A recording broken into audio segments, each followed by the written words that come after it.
Welcome, everyone, to Jimmy John's Field. Brian Fisher and Dan Dolber with you here on this Saturday evening matchup between the Utica Unicorns and Eastside Diamond Hoppers. And, Dan, it's going to be a good one if you just look at the two pitchers on the mound. Yeah, you know, you got Devin Alexander going for the Hoppers, and then also you have Randy Domnick for the Unicorns. Yeah, the Unicorns' Randy Domnick has been phenomenal this season. In his 4 games he's pitched, he has a 2.37 ERA with 15 hits. Giving up 15 hits, 4 walks, and striking out 17 with a whip of exactly 1. So he's been nothing short of exceptional so far this season for the Unicorns. How about Devin Alexander, Dan? Oh, yeah, he's been outstanding for the Eastside Diamond Hoppers. In just 33 point, well, his last game he went, what was it, 32-point innings pitch. He has, He gave up 1 hit, gave up 6 walks, and 6 strikeouts. No earned runs, though, so it was a little bit of a – only went 3 2/3 into the game, but it was a dominant 3 2/3, but he had to be pulled because of the 6 walks. His pitch count just got too high. He only gave up 1 hit, no earned runs, though. But going for his full season so far, he has 32.1 innings pitched. He has 3 wins and a loss, just giving up 22 hits, 24 walks, 30 strikeouts, has given up 10 runs, which were earned, an ERA of 2.78, and a whip of 1.42. In his last time out, Randy Domnick for the Unicorns went 7 innings pitched, going deep into the ball game with giving up 3 hits, gave up no runs, walking 3 and striking out 5. So they've both been very dominant for their teams so far this season, and just looking at their past games, you can see how good they've been. If Devin Alexander can just cut down on those walks and go a little bit deeper for his baseball club, it'll really pay off for him. The Utica Unicorns last night, Dan, faced off against the Westside Woolly Mammoths, and they were shut out 4-0 in that game. Yeah, they were. You know, it was just a bad night for the hitting on offensively. You had some errors in that ball game as well. Like only I think 1 error committed by Brett Belkin. Yeah, the Utica Unicorns ended up only hitting 3 hits. Donnie Murray on the mound for the Utica Unicorns in 1 inning gave up 2 wild pitches to advance Ethan Whisker from first to third. Then an error from Brett Balkin scored a run. It was an unearned run, and that ended up being the winning run for the Westside Woolly Mammoths in that ball game. But then you got to look at the Diamond Hoppers. They lost badly on Thursday evening to the Birmingham Bloomfield Beavers, and that was a 15-board victory. Yeah, they lost 15-4 to the Beavers. The RBIs in that game for the Hoppers, there was a 2-run home run from John Kraft in the 8th. There was a pinch hit home run as well. Other than that, there was a 2 RBI base hit from Brandon Oliver, and that was about it for the Hoppers in that game. So they're going to be both looking to bounce back. They did, however, many of you probably watched a little bit of that last end of the game moments ago. It was the continuation of the rainout game from the 22nd. The Hoppers ended up walking off with a walk-off grand slam from Cam Stewart. Ended up winning them that game 15-10. It was a little bit weird. Going into that game, Dan, it was 7-4 Utica Unicorns, picking up from where we left off. Yeah, and then it was back and forth from there on. And then the Hoppers with the walk-off grand slam from Cam Stewart wins it. Yeah, he had 2 home runs in the 6th and the 7th inning, and those are the 2 at-bats he had in that ball game as he was taking over for the 9th spot. A solo shot from Cam Stewart added on to the lead in the 6th inning, but they gave up the lead in the top of the 7th. But then that walk-off grand slam ended up sealing the deal for him as both the Unicorns and the Hoppers really wanted that win. So I guess now it's going to be the chance for the Unicorns to get a little bit of payback here as we're playing the second game of the doubleheader here. But, you know, when these two teams go at it, it's a slugfest. Yeah, it has. We saw the record-breaking 17-15 game between these two teams, and we just saw a 10-14 game moments ago. So these two teams tend to hit them out when they face each other. So it's a beautiful day here at Jimmy John's Field. It was partly cloudy earlier, but now there's very few clouds in the sky, mostly blue skies as far as you can see. Just beautiful. 81 degrees, and the humidity continues to fall from where it was earlier in the week. It's about 50% now. So just a perfect evening for baseball as we are still early here in the second half of the baseball season. And we have Girl Scouts here at the ballpark this evening. Dan, I'm curious who your pick for player of the game is going to be. You know what? I'm going to go with Chris Power this evening. Chris Power was also picked by the a league to be the 100 Hanson's player of the game. Yeah, he's right now in just 99 at bats. He has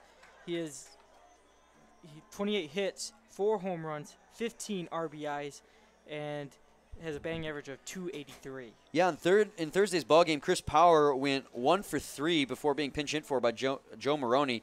He had an infield base hit in the 4th inning. That was it for him. I'm going to go with Tony Roselli, Dan. Tony Roselli on Friday for the Utica Unicorns went 1 for 3. He gave up a base hit and walked. And that was about it. But he did hit that solo shot to dead center field on the top of the 7th inning in that makeup game just moments ago. And it happened to be his first home run in his USPBL career. So I'm not going to lie, that influenced me a little bit on that decision. So that's why I went with him. Steve went with Esteban Gomez of the Eastside Diamond Hoppers. Esteban Gomez, batting 5th in the lineup for them, has been absolutely dominant so far this season. Yeah, he's hitting 255. He has 21 RBIs and also 3 home runs and 24 hits. Yeah, Esteban Gomez was starter out in first base for the Eastside Diamond Hoppers on Thursday's game. He was eventually pinch hit for by Casey Chenoweth, but through the only 2 at-bats he had, he was 0 for 1. He did draw a walk and come around to score thanks to the 2 RBI base hit from Brandon Oliver. So look for Esteban Gomez to have an impact on the game here for the Eastside Diamond Hoppers. We're going to probably have a great crowd on hand here like last night as well.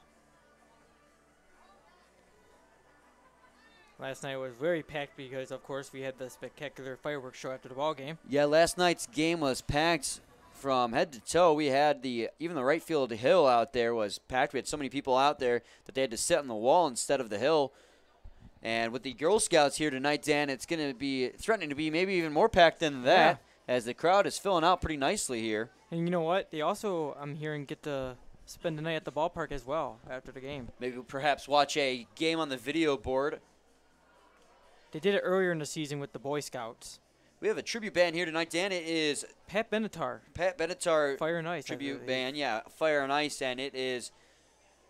So a lot of the people here, a lot of the at least workers, are dressed up in 80s themed to fit that. Yeah, I was told by my father to dress up as that one of the guys from, the Breakfast Club, that juvenile delinquent kid. Breakfast Club is a classic, that's for sure.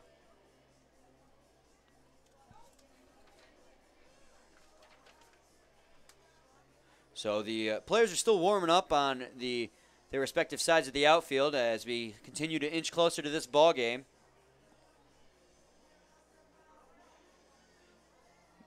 Moving forward in the weekend, Dan, July 15th, which is tomorrow's ball game. Actually. Or that's tonight. July 16th, which is tomorrow's ball game. Yeah. We have the Westside Woolly Mammoths taking on the Birmingham Bluefield Beavers, and that's a 1:35 p.m. start. And tomorrow, Dan, if you're part of the first 1,000 to come to the ballpark, you're going to receive a Buzz bobblehead, Buzz being the mascot for the Birmingham Bloomfield Beavers. So make sure you make it out for that. Unfortunately, us workers, us employees don't get those. Hey, but you know what? They're collective items. Might as well I always go when I go to Tigers games. Always got to look for those giveaways, especially the bobbleheads. So it's going to be an exciting day of baseball here with these 2 heavy hitters battling it out here. Division matchup. The grounds crew doing a great job getting this field ready for this second ball game of the evening. So we're going to take a short break, and when we come back, it'll be around time for the first pitch and the lineups. So please stay tuned, and we'll be back shortly with more. Hey, it's Matt Derry out here in right field in front of the merchandising tent and the trailer. We're having a blast. Get your USPBL gear right here. We've got 24 different kind of hats. We've got jerseys, pennants, foam figures. This Westside Woolly Mammoths jersey is straight fire. You've got to get these jerseys, these hats, everything out here in right field. And, of course, the merchandising area behind home plate in the grandstand. Check it out.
our military with the singing of our national anthem, performed this evening by Paige and Peyton Valerian.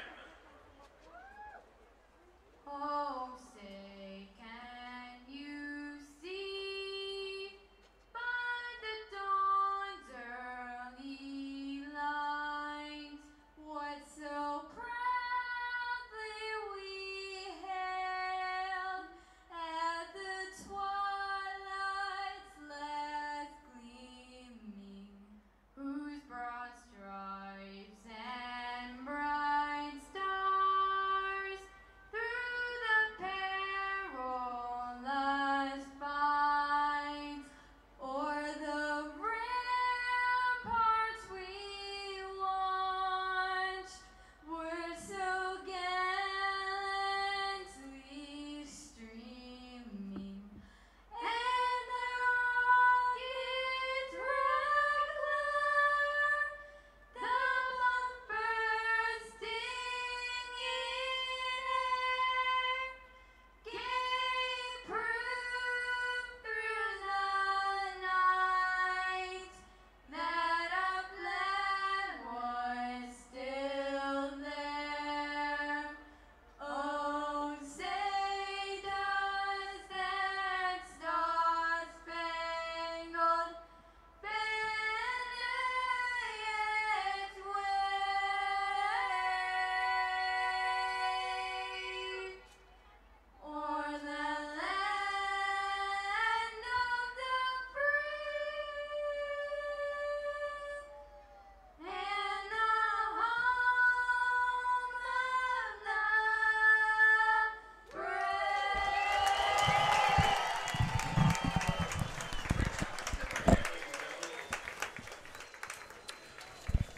Welcome back, everyone. Brian Fisher and Dan Dobler with you here as we are just a few moments away from the first pitch here in this beautiful Saturday evening matchup between the Utica Unicorns and Eastside Diamond Hoppers. Now, Dan, why don't you go through the lineup one more time for the Eastside Diamond Hoppers as we wait for first pitch? I would love to, Brian.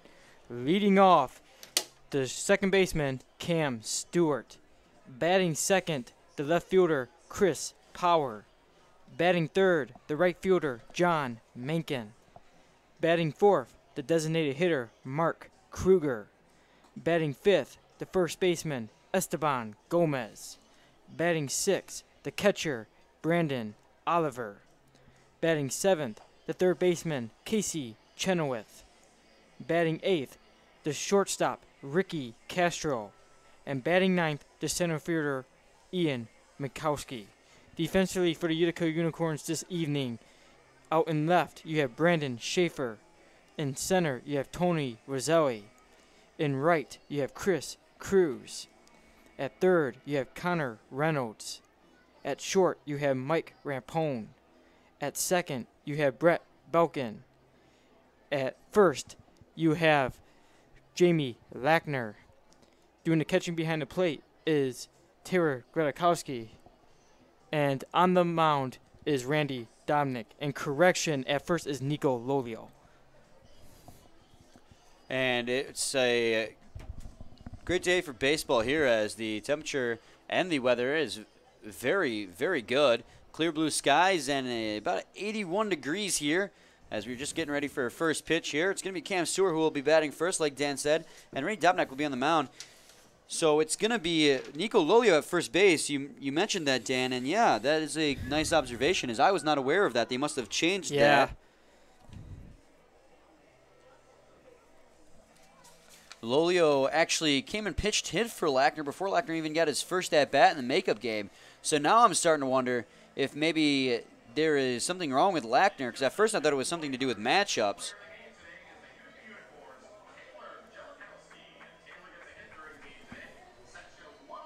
It's going to be a great evening for some baseball, Brian. That's for sure. These two teams tend to slug it out, but you also got very good pitchers on the mound, both with sub-3 ERAs. Devin Alexander's ERA at 2.78 and Dominic's at 2.37. So it could be either a pitcher's duel or a slugfest. It's going to be hard to tell, but I guess we'll find out once the game gets underway. And here's a guy that hit the walk-off grand slam. 2 home runs in 2 innings, 5 RBIs for Cam Stewart in the first game of this doubleheader. Cam Stewart's hitting .368, lead batting average in the league. Has 32 hits, 4 home runs, and 17 RBIs. He's going to line drive that one fouled on the first base line. That's going to be a foul ball. 0-1 now on Cam Stewart. Yeah, he is leading the league in average, Dan, like you mentioned, and he's been a force to be reckoned with for the Eastside Diamond Hoppers so far this season.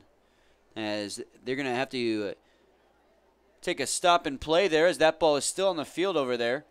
Running over to get it is one of the Eastside Diamond Hoppers. He'll jog back to the dugout. Randy Dobnik is setting on the mound. Here comes the pitch. Cam Stewart's going to hit that one into foul territory. Running over is Jellikowski. And I don't believe he made the catch, so it's going to go 0-2 now on Cam Stewart. It's hard to see from here. That was up against the wall right in front of us here. The folks in the lower suites would have a great eye on that one. They oohed instead of odd, so I'm guessing that was a foul ball. And let's talk about Taylor Jellikowski. He's been all over the place. That's actually what I was about to say, Dan. Yeah, Taylor Jellikowski playing catcher in this ball game in the first half of the doubleheader, and I mean first half was like half an hour ago at best. He played left field, and then yesterday he played first base. So, I mean, he's been utilizing all of his great defensive capabilities. That one's going to be hitting to the center field for a base hit. Leadoff man in this ball game's on. Cam Stewart continues to hit the ball hard here. So Chris Power will step in here in the top of the first inning. He's got a man at first as the Eastside Diamond Hoppers look to keep the ball rolling after they walked off in the first game of the doubleheader on a grand slam from the man who just batted, Cam Stewart. Didn't take long for the Hoppers to get their first hit of the ball game. No, they didn't as they look to carry this momentum over. Chris Power, back when the team last played on Thursday, was 1 for 3 with an infield base hit. And then later on that ball game was pinched hit by Joe Maroney. He cuts and misses at that one. 89-mile-an-hour fastball whiffed on. 0-1 now. Chris Power this season is hitting .283, has 28 hits, 4 home runs, and 15 RBIs. Cam Stewart, because of how well he's been hitting for the Eastside Diamond Hoppers, is now the leadoff hitter. And Ricky Castro, who had a 20-game hitting streak and the record for consecutive days with a hit, that one's going to be grounded, fouled on the third base line. 0-2, is now at the number 8 spot in the lineup, someplace we never thought we'd see him. Yeah, it's a very weird situation there. But Paul Nochi's got to do what's best for the team, and Yep. Cam Stewart's been hitting the ball better as of late. Ricky Castro, after going 20 games with a base hit, now hasn't had a hit in 2 games. Meanwhile, Cam Stewart has the league in Batting average. batting Yep. average. Yes, Dan. Here comes the 0-2 pitch. Swing and miss there as Chris Power has a half-hearted swing at an 80-mile-an-hour off-speed pitch, and he'll go down on strikes. First strikeout in the ballgame for Randy Dominic. And, Dan, I think not only is Nico Lolio down there at first, but I think it's Dylan Sprague at third base. So a lot of adjustments here. Mike Rampone originally in the lineup for the Utica Unicorns, and it looks like there's some last-minute changes. So I wonder how that's going to affect the lineup as well.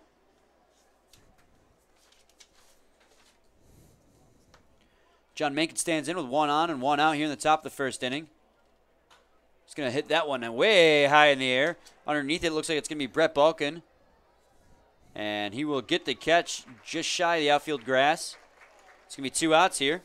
Mankin pops out in the first pitch he sees.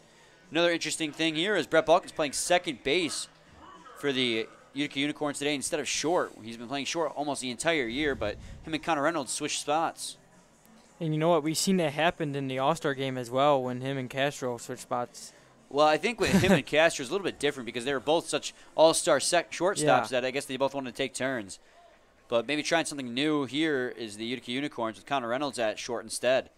So Mark Kruger up with 2 outs and a man on first here in the top of the first inning. It's going to be a ball outside, 1-0. Mark Kruger on Thursday's game for the Eastside Diamond Hoppers in their 15-4 loss was 1 for 4. He had a base hit and eventually came around to score in the 4th inning. That pitch just now from Dobnik was the first ball he's thrown in the game, as that one's going to hit the outside edge. A strike, 1-1 now.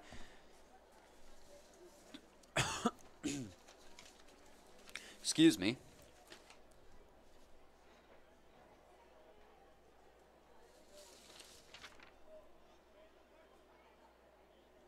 So there's 1 on and 2 outs here in the top of the first inning.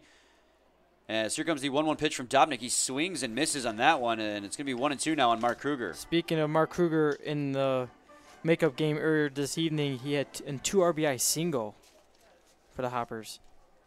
That was part of that back and forth second half of that rainout game. They both exchanged leads a couple of times in that game for the Eastside Diamond Hoppers. Ultimately came out on top. Comes the 1-2 pitch. It's going to be a ball outside. Count will fall even 2-2. That one wasn't even close to the strike zone.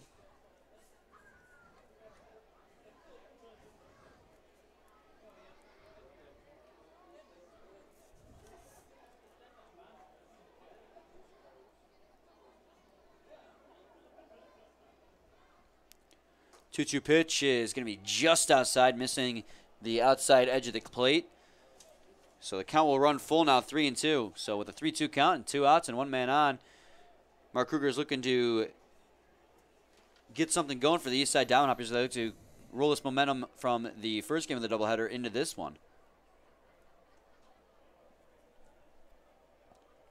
Randy Dobnik doesn't walk many batters.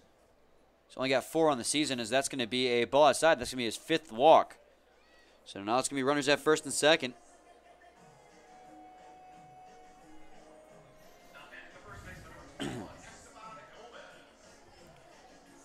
Esteban Gomez is going to come up to bat here. He's got a runner in scoring position here in the top of the first, but there are 2 outs. In the Hoppers game on Thursday, Gomez had 2 at-bats and was 0 for 1 as he drew a walk.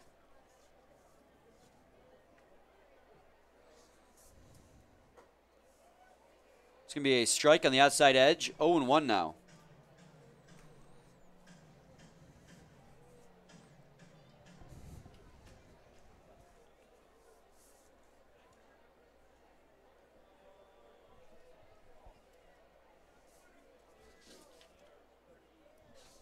Here comes the 0-1. It's going to be driven foul down the left side, but it's going to get out of play.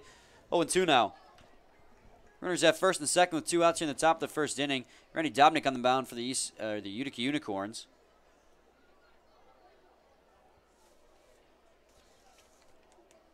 Cam Stewart led off the inning with a base hit up the middle. Then Chris Powers struck out. John Mencken popped out, and Mark Kruger walked.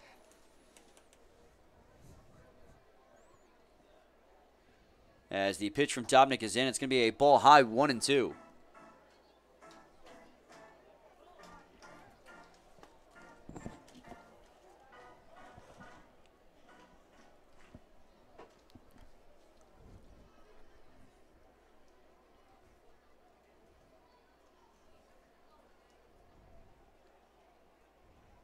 comes the 1-2 pitch. It's going to be grounded fouled on the first base line. And it will remain 1-2. Gomez doing a great job staying alive here. Well, he wants to keep this opportunity for his team to score intact. These teams tend to slug it out every time they meet. We've seen that with that first game of the doubleheader ending 14-10. And then, of course, they have the record game at 17-15. Most runs in a ball game here in the USPBL. That one's going to be fouled into the stands. It'll remain 1-2. There goes another free baseball. Like you mentioned, Dan, Esteban Gomez doing a great job here staying alive and just protecting the plate.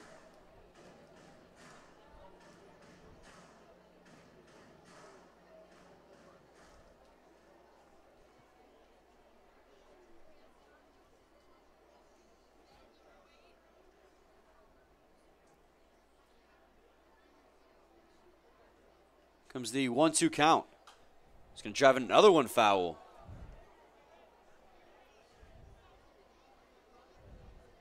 Dobnik's basically saying, what do I have to do to get Gomez here? It's been a battle. So there's runners at first and second. And this next pitch will be the 7th of the at-bat.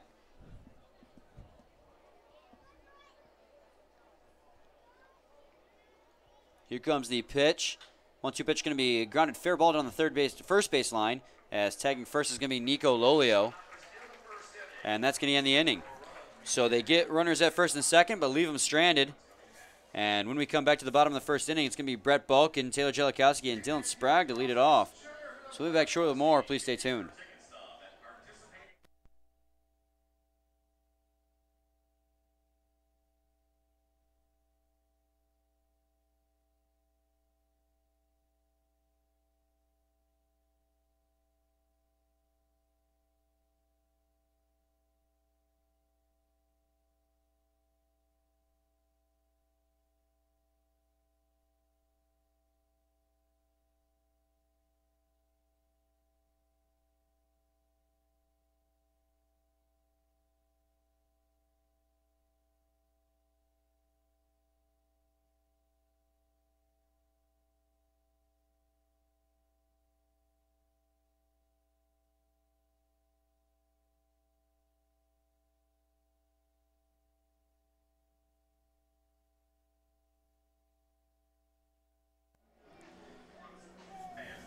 Okay, welcome back, everyone. We're going to go to the bottom of the first inning. We're due up for the Utica Unicorns as well. Dan, why don't you read it off?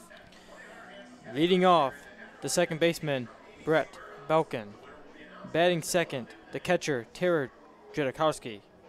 Batting third, the third baseman, or actually the shortstop, Dylan Sprague. Batting fourth, the center fielder, Tony Roselli. Batting fifth, the right fielder, Chris Cruz. Batting sixth, the left fielder, Brandon Schaefer. Batting seventh, the third baseman, Connor Reynolds. Batting eighth, designated hitter, Greg Jones. And batting ninth, the first baseman, Nico Lovio.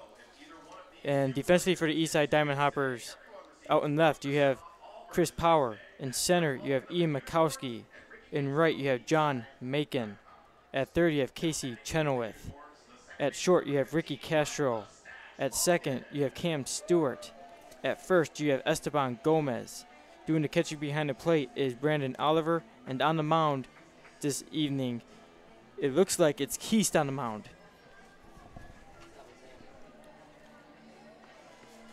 Actually, Delvin Alexander. My correction. So Brett Balkin is going to be set to lead it off here. Brett Balkin with a .341 batting average on the season. He's going to foul that one off. 0-1. Brett Balkin at the height of his season had a .420 batting average. Was absolutely just reaching on almost every attempt at the plate. He was like, it was almost impossible to get him out.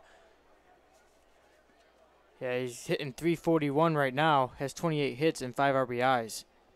0-1 pitch is going to be high for a ball. 1-1. Last night in the game against the Unicorns, the game against the Mammoths, Brett Balkin was 0 for 4. He grounded out 3 times and flew out to the right fielder once. It's going to be a ball outside, 2-1. Brett Balkin has since started to find his level, still batting a great number at .341. He's been just fantastic for the Unicorns all season long. As that's going to be a ball 3-1 now on him. So even at .341, Dan, Brett Balkin is still a force to be reckoned with at the plate. He's a great leadoff hitter. And you don't want him on the base pads either because he's dangerous as well. So he only has 5 RBIs on the season, but that's mostly because of the fact that he is the leadoff hitter. As the 3-1 is going to be in the strike zone for a strike. 3-2. Count will run full now as a 86-mile-an-hour fastball.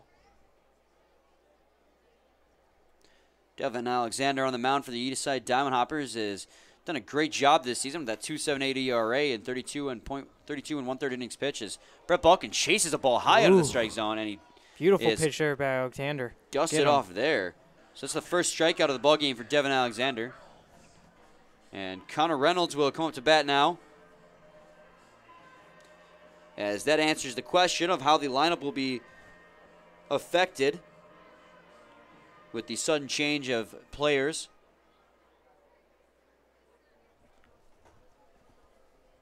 The first pitch to him is going to be a strike. 0-1.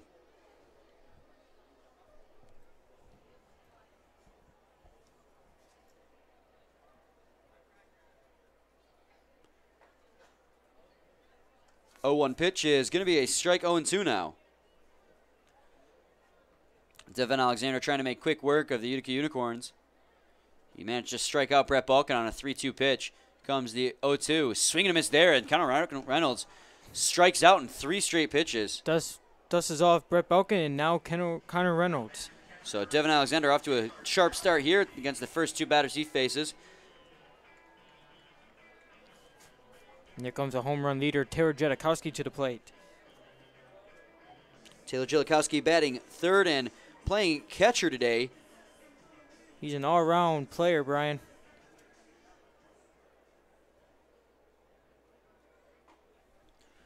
As the first pitch of Jedikowski is going to be a strike 0-1.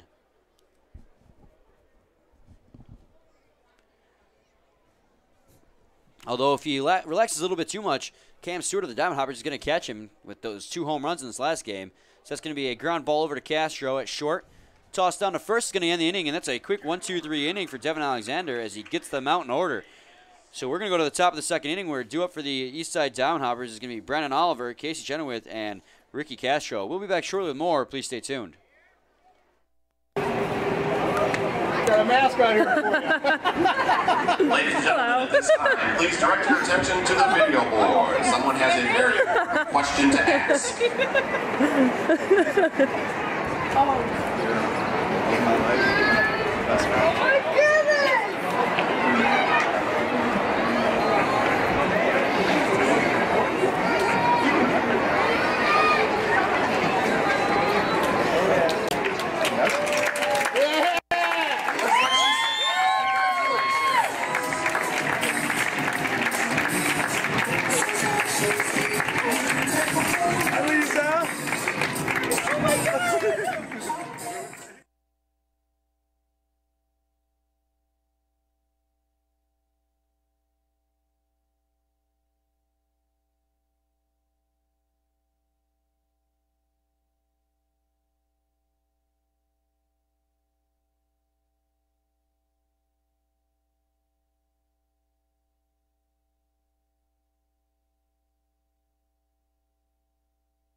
Welcome back, everyone, to the top half of the second inning.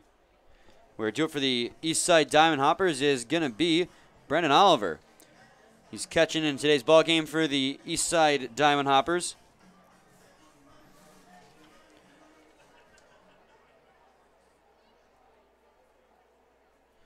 In the game on Thursday, Dan, Brendan Oliver had a pretty good showing. He went 2 for 4 and had 2 RBIs. So let's see if he can continue it this evening. Batting .333 on the season. He's still fairly new to the league. He's got 4 hits and 12 at-bats, as that's going to be a ball 2-0 now on him as the first pitch missed as well.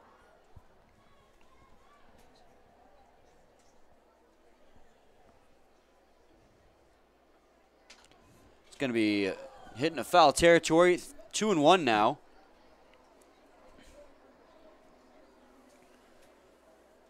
Eastside Diamond Hoppers not getting much of a rest in the dugout as they are out there to hit yet again after Devin Alexander made quick work of the Utica Unicorns in the bottom of the first, as that's going to be a strike 2-2 as he misses on that one. Randy Dobnik ran into a little bit of trouble in the top of the first inning. He had 1 runner in scoring position but managed to get out of it, as that's going to be a ball outside, 3-2. But like I said, thanks to Devin Alexander, his fantastic first inning, going 1-2-3 in order. He was just as quickly back out on the mound. The 3-2 pitch is going to be grounded foul, so he'll stay alive, protecting the plate there. He's doing a great job trying to stay alive. But yeah, like you said, Randy Dominic was in some trouble in the first, but was able to get out of it. Let's see if he can do a lot better this inning. Comes the 3-2 pitch. Well, he's going to drive that one into right field. Over is Cruz, and he'll make the catch. So good contact there by Brandon Oliver, but Cruz makes the play, and that's going to be one out here in the top of the second inning. Yeah, Cruz had to cruise over to his left to get that one. I see what you did there, Dan. So Casey Chenoweth will stand in now. He is the third baseman and batting number 7th in the lineup for the Eastside Diamond Hoppers today. Yeah, we've seen a lot of movement in the Hoppers lineup this evening. Chenoweth used to be, I'd say, at that 3rd spot in the lineup, but now he's back down to the 7th spot. So it's going to be a ball 1-0. Chenoweth pinch hit for Esteban Gomez back on Thursday in the 6th inning. He went 1 for 2 in that ball game. He had a base hit. As that's going to be swung on and missed. 1-1 now on Chenoweth. And then flew out to the second baseman that evening for the Beavers was Rulis.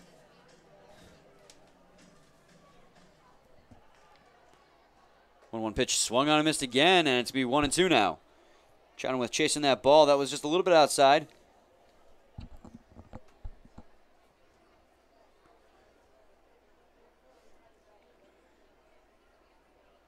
1-2 pitch. Oh, he chases another one outside. Wow. He goes down on strikes.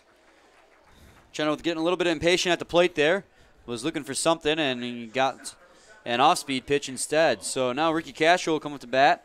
And that was Dominic's second strikeout victim in this ballgame. And here comes Ricky Castro at the 8th position in the lineup. Which is surprising, too, because look at his batting average, Dan. Yeah. I mean, he may have not have hit in the last 2 games, but he had a 20-game hit streak before that, and he's batting .323. But then again, you got to give a lot of credit for Cam Stewart working his way up to the leadoff spot. Yeah, you're right. You got to give credit where credit's due, and he definitely deserves a lot of credit. But Ricky Castro batting .323 in the 8th spot is kind of surprising. The 1-0 pitch is outside, 2-0 now. Yeah, Castro has 32 hits this season and 8 RBIs. But, I mean, if you look up and down the Eastside Diamond Hoppers, it's not like there's not a whole lot of room for improvement in their whole lineup, and I mean that in a good way, as the 2-0 pitch is going to be skied to left field. On the run is Schaefer. Oh, fantastic diving catch by Brandon Schaefer in left field to end the inning. Robbing Castro of a hit. Yes, and that might have been an extra base hit if it got past Schaefer. No, it would have been an extra base hit knowing Ricky Castro. So Brandon Schaefer robbing Ricky Castro. We go to the bottom of the second inning where due up for the Utica Unicorns is going to be Tony Roselli, Chris Cruz, and Brandon Schaefer, who just made that spectacular diving catch and left. So we'll be back shortly with more. Please stay tuned.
Welcome back, everyone, to the bottom of the second inning where it's going to be Tony Roselli due up for the Utica Unicorns. Brian Fisher and Dan Dobler with you here, bringing you this beautiful Saturday evening ball game. Still tied 0-0. Only 1 hit for either team.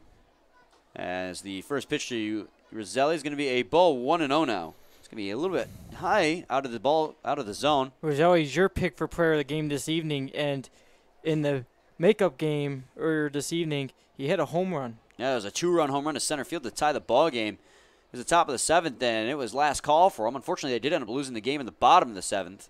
And that was his first home run in his USPBL career. Yes, it was, Dan. As the 1-1 pitch comes in, he's going to hit that one back to the mound. Quick glove from Devin Alexander has it. Tossed down to Gomez at first. Wow. And Rosali's going to be out. Devin Alexander is making quick work in the early going here. Yeah, it's 4 consecutive outs for him. So Chris Cruz is going to come in here with 1 down and nobody on in the bottom of the 2nd inning. In their game on Thursday, Dan, Chris Cruz was 0 for 4. He flew out 3 times to the outfield. Yeah, twice to center and then once to right. So the first pitch to him is going to be a strike, 0-1.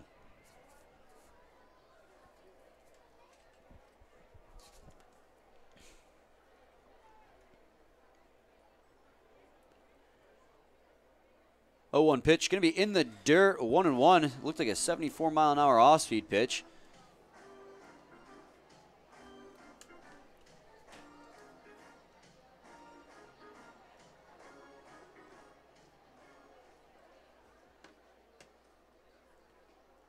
That one's going to hit the bottom of the strike zone. 0-2 now. Or 1-2.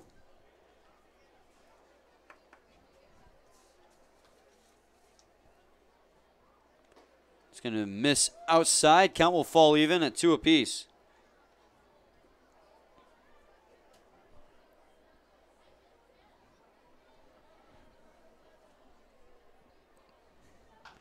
He's going to hit that one back up the middle. Devin Alexander couldn't grab that one. Shortstop, second baseman's going to get that. They're going to make a great throw down to first base to get Chris Cruz. Wow, what a great play there by Ricky Castro. As Ricky Castro coming across makes the play. As they had to shift on Chris Cruz. Ricky Castro was playing over where the second baseman normally would. Ranged to his right. Made the play, threw across his body while he was running in the opposite direction down to Esteban Gomez, and what a spectacular play that was. Yeah, just getting Cruz by a step, it looked like.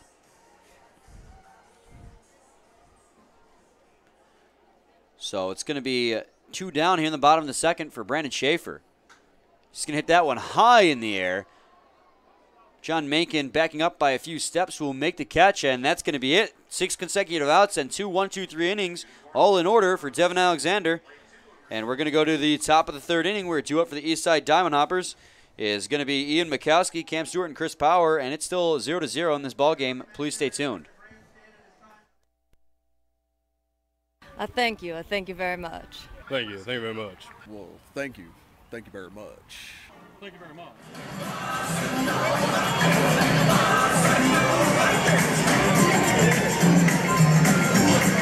May attention please, now pitching on the east side, from Marshall, Michigan, is number 11, Matt Rappers.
Welcome back, everyone, to the top of the 3rd inning. It's still a 0-0 ball game. Brian Fisher and Dan Dobler with you here. Ian Mikowski set to lead it off for the Eastside Diamond Hoppers. It's his first at-bat of the ball game.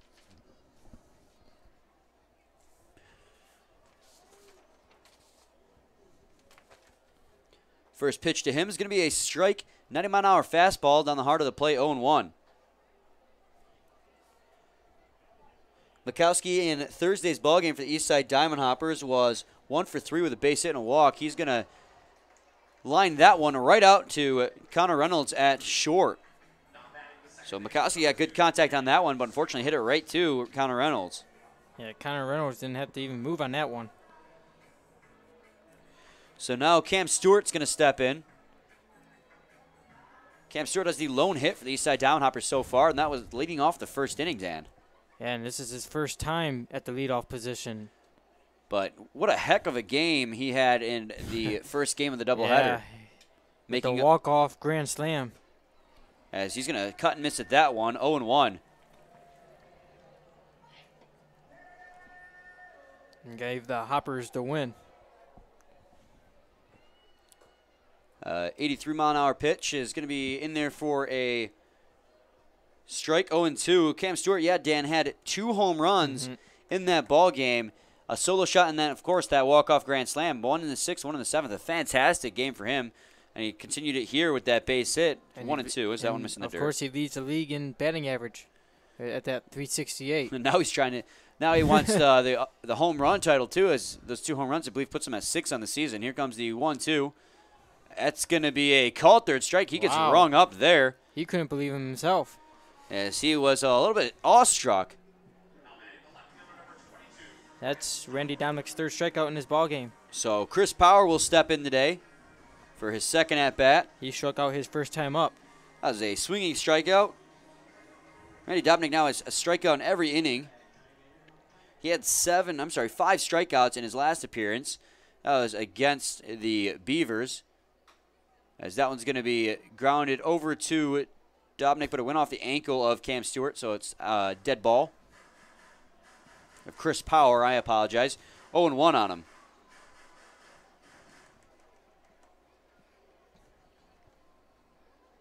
So no balls, 1 strike on Chris Power with nobody on.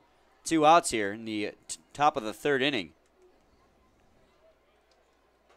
Ooh, that's going to hit him, and he is upset. Frustrated, yeah, he is. He was hit with a 91-mile-an-hour fastball. I just hope he's okay. I can't blame him for being frustrated because I can't imagine how much a 90-mile-an-hour fastball is going to hurt when it hits you. So that's Dominick's first hit batter of this ball game. So that'll put a man on with 2 outs for John Mankin. He flew out to the second baseman, Brett Belkin, his first time up.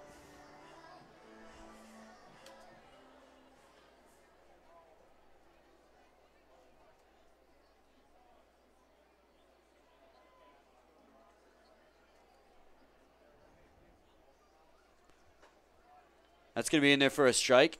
0-1 now on John Mankin.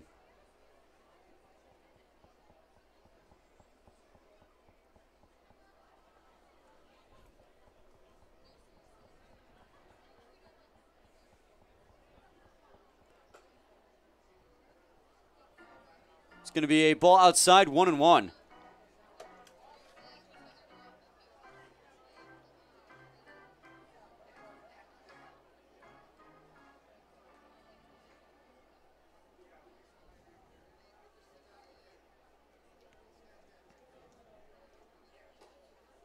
Ooh, a big cut and miss there. Off-balance swing from John Mankin on an 89-mile-an-hour fastball. Yeah, Mankin had to go out and get that one if you want to get a piece of it.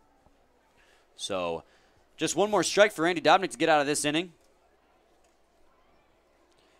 He lined out Ian Mikowski and then struck out Cam Stewart looking. Here comes the 1-2 pitch. He's going to get a piece of that one down the 3rd base line, charging his Sprague. And that's going to stay fair.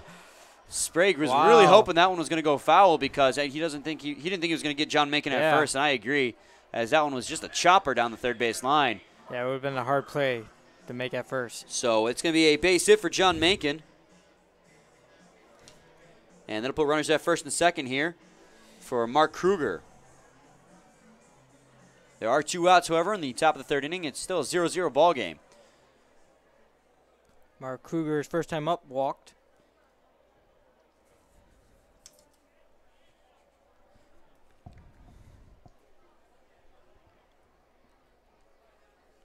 Swing and a miss there from Kruger. Big rip. Yeah, he looked like he swung over top of that 88-mile-an-hour fastball. 0-1.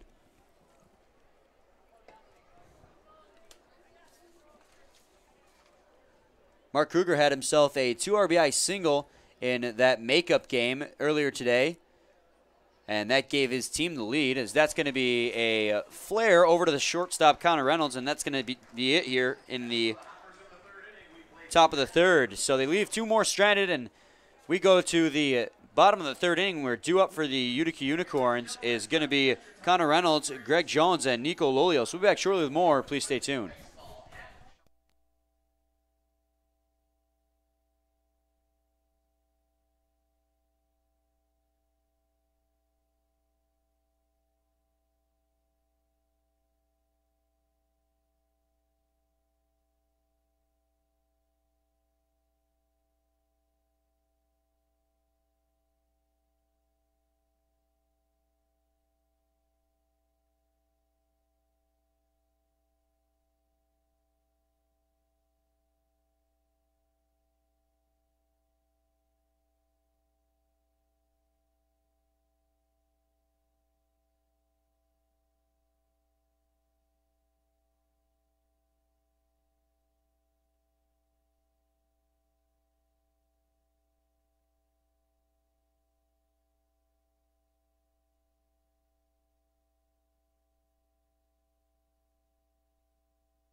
Welcome back, everyone, to the bottom of the 3rd inning, where Nico Lolio is set to lead it off for the Utica Unicorns. Devin Alexander has done a great job so far, going back-to-back 1, 2, 3 innings.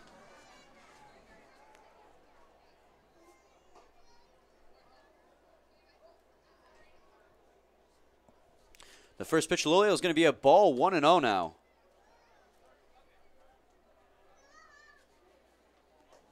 That's going to be high for a ball, 2-0. Nico Lolio so far this season hitting 192, has 15 hits, 5 home runs, and 18 RBIs. Swing and a miss there, an 87-mile-an-hour fastball, high in the zone.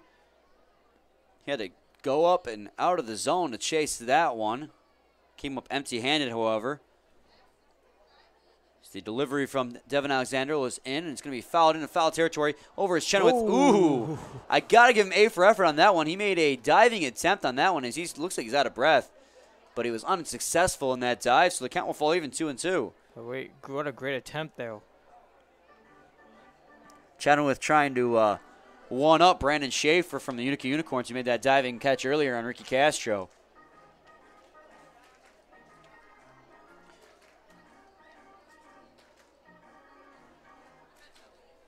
Nico Lolio played for the Utica Unicorns on Friday. He was 0 for 3 in that ball game. He hit into a double play and reached on a fielder's choice. He meanwhile skies that one to center field. Backing up is Mikowski, who will make the catch out there in center. And that's going to be one down here. Nico Lolio hit that one dead center field onto the warning track.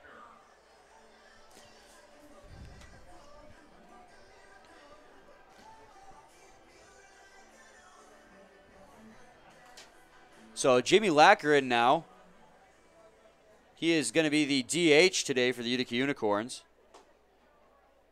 That's going to be a ball 1-0.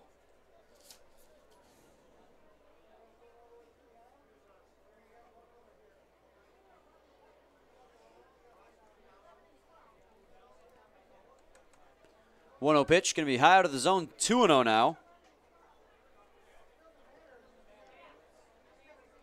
Jamie Lackner was slated to play first base originally, but he was moved to the DH position before the game began. Taking over at first base is Nico Lolio, as that's going to be in there for a strike, 2-1. Devin Alexander has gotten the first 7 batters he's faced out here in today's ballgame. Doing a fine job for the Eastside Diamond Hoppers on the mound.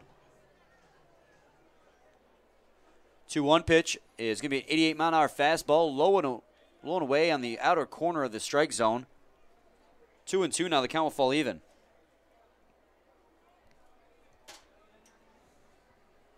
Lackner still looking for his first hit. That one's going to be skied into foul territory on the right side. Charging is Gomez, and he will not get there in time. So he'll stay alive to see another pitch. This foul ball territory here at Jimmy John's Field is a battle for players. It gives them you know what? It may be a long run, but Yes. at least they have room to run because many ballparks don't give you that much of an opportunity.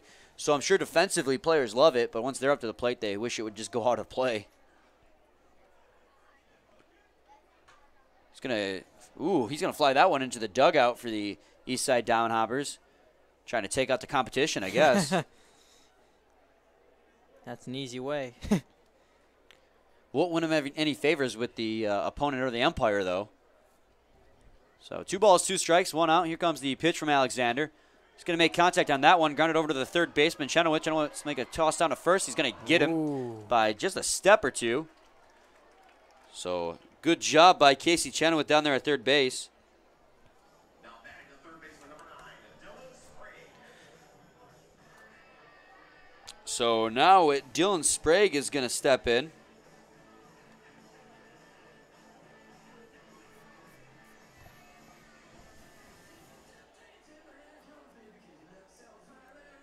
For his first step out of the ball game.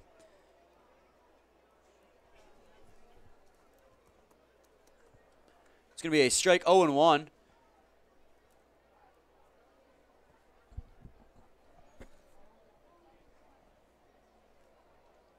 Pitch from Alexander is going to be down low, 1-1 now.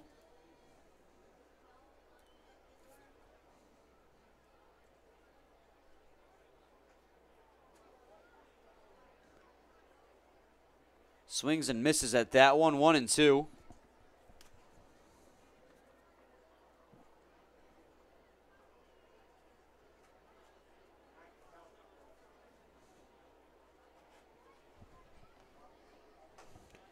It's going to be just outside. Count will fall even at 2 apiece now.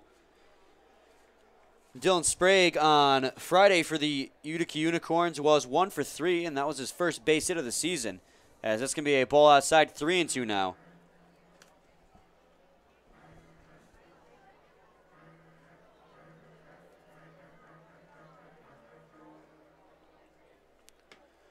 Three-two pitches in there, and he's going to strike him out looking. Wow. Devin Alexander has now recorded 9 consecutive outs to begin the ball game. And that was his 3rd strikeout of this ball game. As he follows the example set by Randy Dobnik, and we go back to the top of the 4th inning. We're due up for the Eastside Diamond Hoppers. It's going to be Esteban Gomez, Brennan Oliver, and Casey Chenoweth. It's still in a 0-0 ball game. We'll be back shortly with more. Please stay tuned.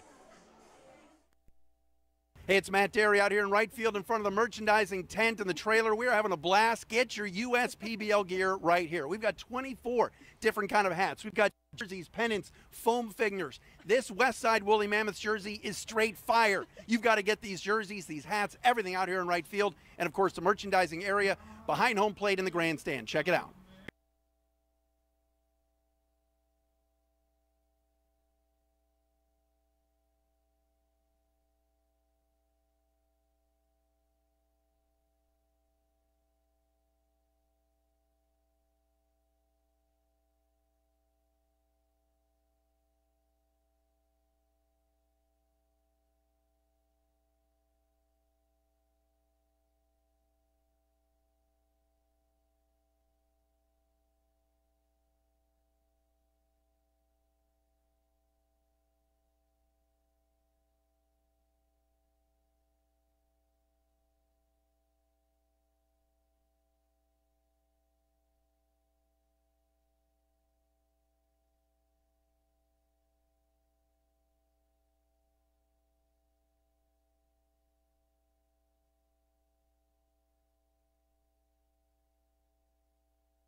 Welcome back, everyone, to the top of the 4th inning, where a due up for the Eastside Diamond Hoppers is going to be Esteban Gomez.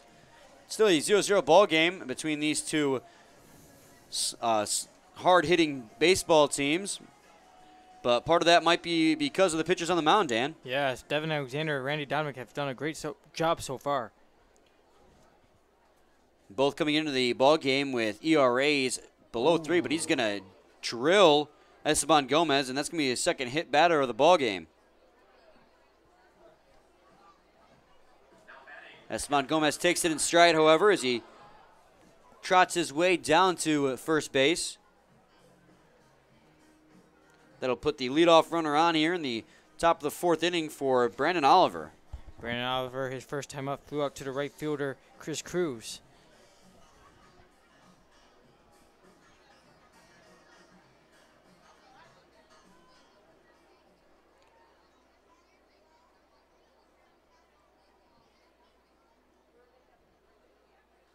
He's going to foul tip that one. It's going to be 0-1 on Oliver. Randy Dobnik out there for his 4th inning of work. His left runner is in scoring position twice in this ball game.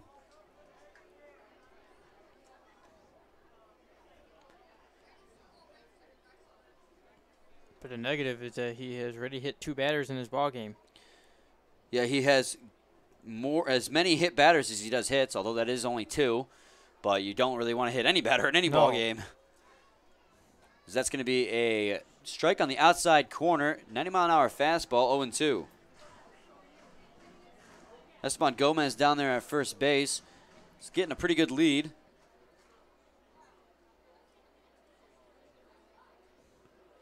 He's keeping a close eye on Randy Dobnik.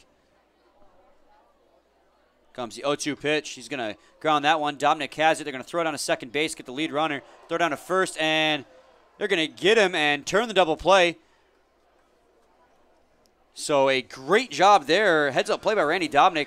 Instead of just going down to first base to get Brandon Oliver, he turns and throws it down to second base, and they turn the double play. Gomez, a little confused there. He thought he was safe because he thought the foot came off the bag when he reached. But that may have just been the area, like, I'm drawing a blank on what they call that, though, in the MLB. The neighborhood rule, where as long as he's in the vicinity of second base in order not to get, run down by the runner, they're just going to call him out. Manager Paul Nochi had a few words with the ump over there at first. So the hit batter, luckily for Randy Dobnik, will not come back to hurt him. Casey Chenoweth will come up to bat with 2 outs and no men on.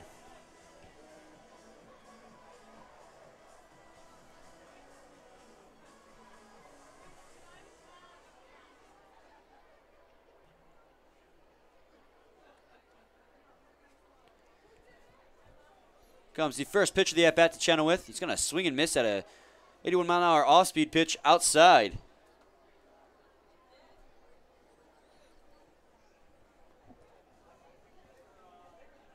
Yeah, Chenoweth, first time up, struck out. That one was hit high in the air. It looks like it's going to land in the crowd in front of us here. Behind home plate. 0-2 now. Looks like it landed above us in the upper suites. That's 2 sliders in a row from Randy Dobnik on the mound. Both of them were strikes, so let's see what he handles here in the 0-2 pitch. He's going to bounce that one in there. 1-2 now.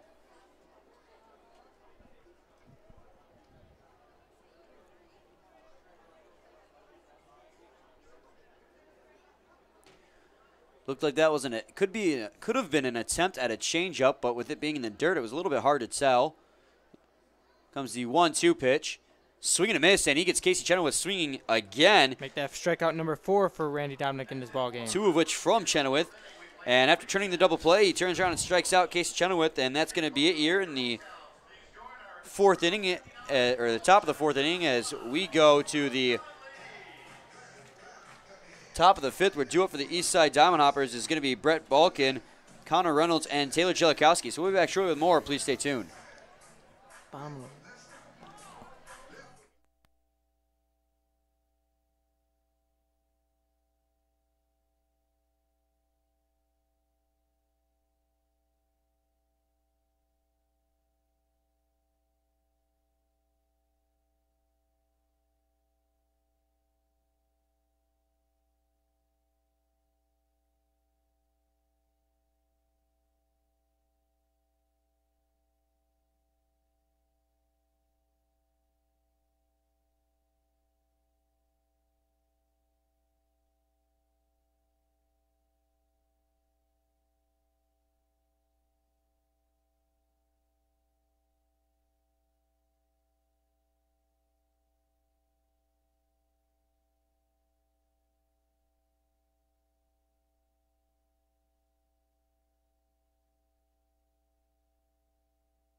Welcome back, everyone. Brian Fisher and Dan Dobler with you here as we come to the bottom of the 4th inning. I said going into the break, going to the top of the 5th.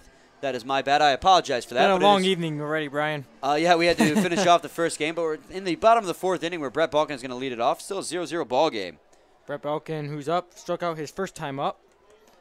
Here comes the first pitch of the at-bat to him. It's going to be a strike, 0-1.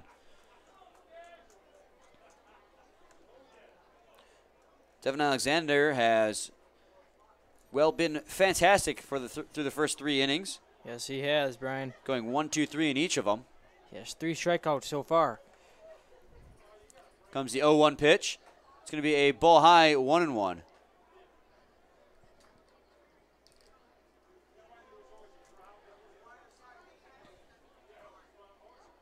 What a gorgeous evening we have here at Jimmy John's Field. Not only that, Dan, but a packed ballpark as well with those Girl Scouts here. They're really filling in those little gaps. So the 1-1 pitch is going to be a ball inside, 2-1. We got a packed grandstand here, packed patios. Busy on the hill as well, and right. Not quite as busy as last night, though. I don't No. think anything's ever going to top last night on the hill. Here comes the 2-1 pitch. It's going to foul that one off. It's going to fall even at 2 apiece. Yeah, it looked like out there last night you could barely even move. I mean, compared to last night, there's like nobody out there. I mean, granted, there's actually quite a few out there.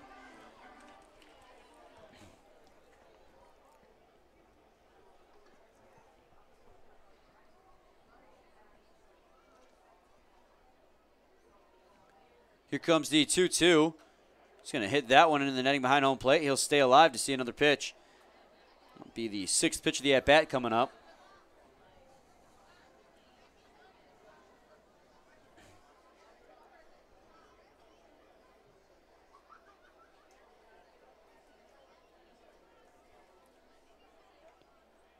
Two-two pitch swung on a miss. He chased the ball high out of the strike zone and away, too.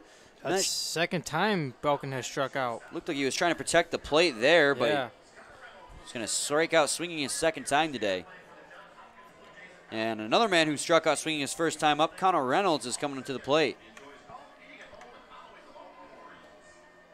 So far this season, Connor Reynolds hitting .421, has 8 hits and 2 RBIs. A big curveball there, misses away, 1-0.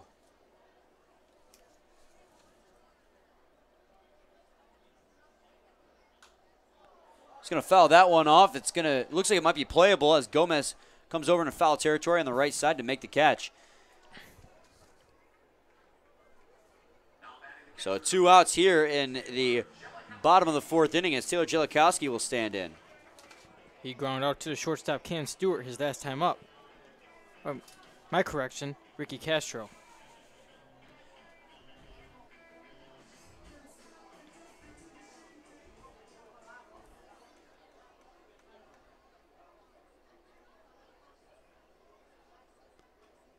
As that's going to be in there for a strike, 0-1, 89-mile-an-hour fastball on the middle third of the plate to Taylor Jellikowski. Taylor Jellikowski, the home run leader so far in this league. He's got 8 so far in the season, but Cam Stewart's hot in his tails now with 6, hitting 2 home runs in the completion of that makeup game earlier today. 1-1 on him now as that ball missed. Taylor Jellikowski hitting .303, 27 hits, 19 RBIs.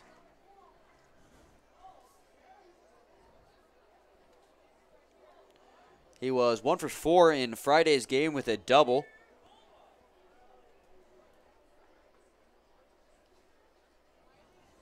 Just going to ground that one over to the first baseman, Gomez. Gomez says he has it. It's going to tag first base, and that's going to be it. Devin Alexander has been cruising. Yeah, 4-1-2-3 innings for him. As we now go to the top of the 5th, and now it will be the top of the 5th, where do it for the Eastside Diamond Hoppers is going to be Ricky Castro, Ian Mikowski, and Cam Stewart. So we'll be back shortly with more. It's still a 0-0 ball game. Please stay tuned. Got a mask on here for you. Ladies and gentlemen, at this time, please direct your attention to the video board. Someone has a very important question to ask.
So welcome back, everyone. Brian Fisher and Dan Dobler with you here as it's the top of the 5th inning. Ricky Castro set to lead it off for the Diamond Hoppers as they are tied 0-0 so far. And Brian, Ricky Castro was robbed of a base hit his first time up from Brandon Schaefer. Great diving stop from him and left. Meanwhile, a fastball hits the inside corner, 0-1 as the 0-1 pitch comes in. That's going to be a ball 1-1. That's going to be outside. And yet, Dan, like you said, what a fantastic diving play that was by Brandon Schaefer out there in left field. And it looked like it could have been an extra base hit. It probably would have been knowing Ricky Castro as that one skied out to left field again. Again, Brandon Schaefer running, but this one he doesn't have to dive for. So that's going to be the first out of the inning. But a great job by Brandon Schaefer to rob that base hit of Ricky Castro's first time up. So now Ian McCouse is going to step in. He lined out to the shortstop, Connor Reynolds, his first time up. That was the first line out of 2 in that inning. Mark Kruger ended the inning with a line out as well. That was back in the 3rd. Ian Mikowski right now hitting .273, has 3 hits and 2 RBIs. It's going to be a strike, 0-1. Fastball on the outer edge.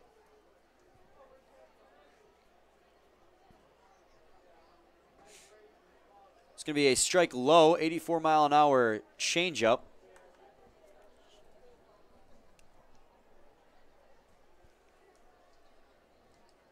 Comes the 0-2 pitch. He's going to foul that one off. That one reaching 94 miles an hour for Randy Dobnik.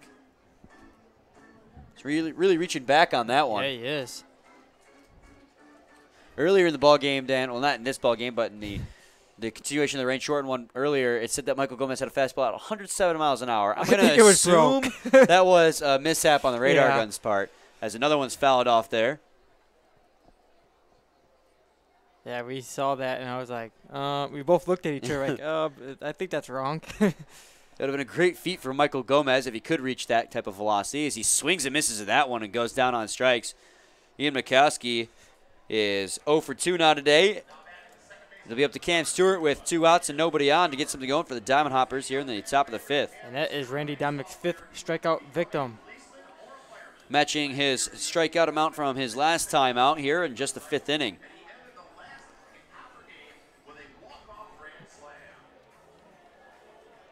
And just like Johnny G, the PA announcer was just mentioning, he finished off that last Hopper game with a walk-off grand slam, one of the 2 home runs.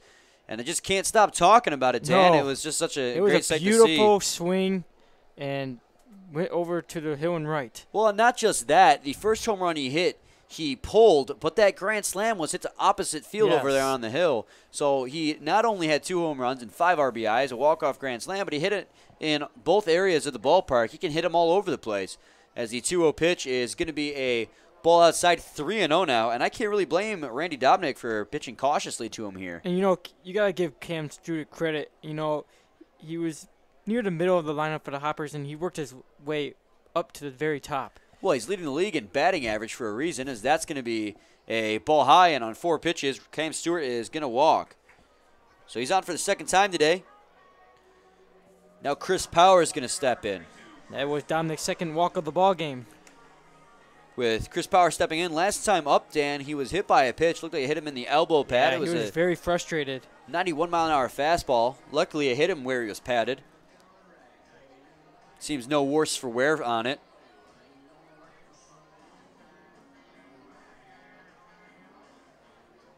He's got a runner at first base with 2 outs here.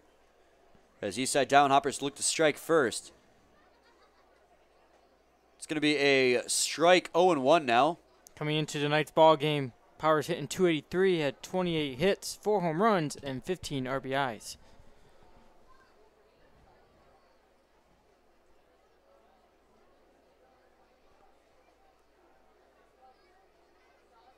Oh, 1 pitch is going to be 90-mile-an-hour fastball outside, 1-1 now.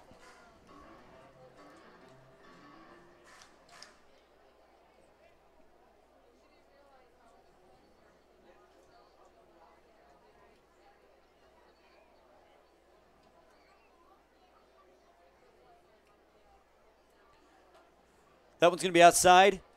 2-1 now. Another fastball from Randy Dobnik.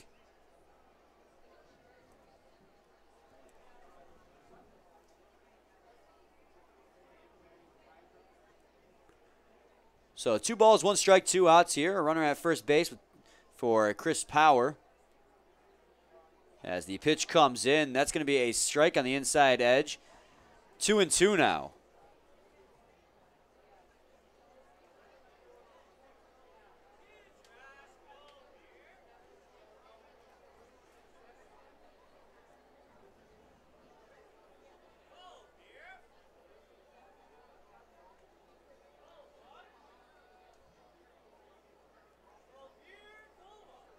So still a 0-0 ball game between the Eastside Diamond Hoppers and the Utica Unicorns. As Chris Power looks to change that, he's going to call for time. Cam Stewart reached on a walk just moments ago. The Eastside Diamond Hoppers had a base runner in every inning so far this game, besides the second. So far, haven't been able to do anything about it in the first inning. After getting runners at first and second, they popped up to the third baseman Gomez. Went 1-2-3 in the second. They had runners at first and second again in the third inning. And then a line out from Mark Kruger ended that threat. And then after getting Esteban Gomez on in a hit by pitch in the fourth, they hit into a double play. Paul Noche is discussing something with the ump. Maybe a balk from Dominic?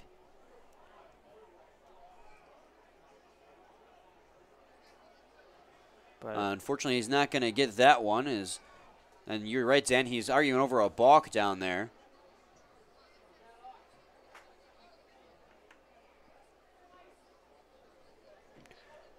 So 2 balls, 2 strikes, 2 outs here. The man on first base here in the top of the 5th inning. A throw down to first base. Cam Stewart's going to get back in safely.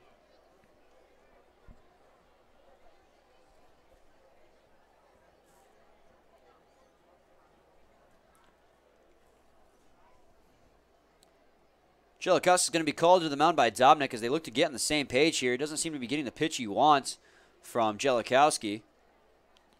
and the lights are on here at the ballpark. Sun begins to set. It's a clear day, or clear evening here at Jimmy John's Field. The shadows begin to stretch across the outfield. Just gorgeous. The home plate is covered in shade. Meanwhile, the mound is bathed in sun. So that has to affect both the pitcher and the hitter.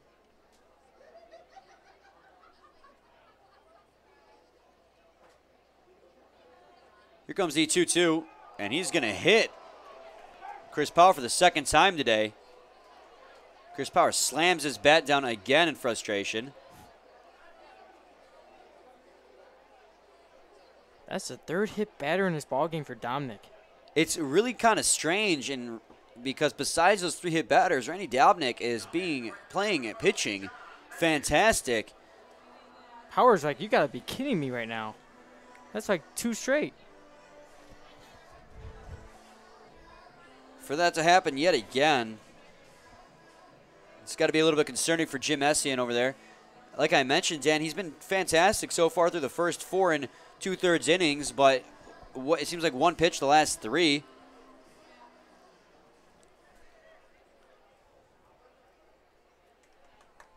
Seems like the last 3 hit batters, just one pitch, just he couldn't get a handle on. So John Macon's going to stand in with 2 outs and runners at first and second. As that's going to be a strike on the inside edge, 0-1. And Dan, I was getting a little concerned there. The second time in a row he's hit Chris Power. Chris Power looked like he was looking at the mound and he's getting a little nervous there. Yeah, but you had the home plate umpire walking with Power as well. Someone's going to be hitting to right field. That's going to be a base hit down the right field line. They're going to wave Cam Stewart around third base and Chris Power as he's going to be coming in to home. And the throw's not going to be in time, so the hit by pitch comes around to sting Randy Dobnik, and that's going to be a 2 RBI double down the right field line for John Mankin. What a great hit there by Mankin. Perfect spot to get those 2 runners in. Out in the right field corner. So Mark Kruger is going to step in.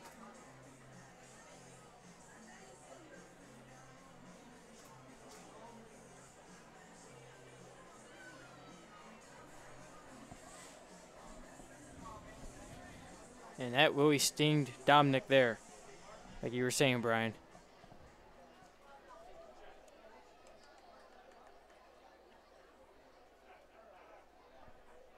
Mark Kruger's 0 for 1 despite being walked.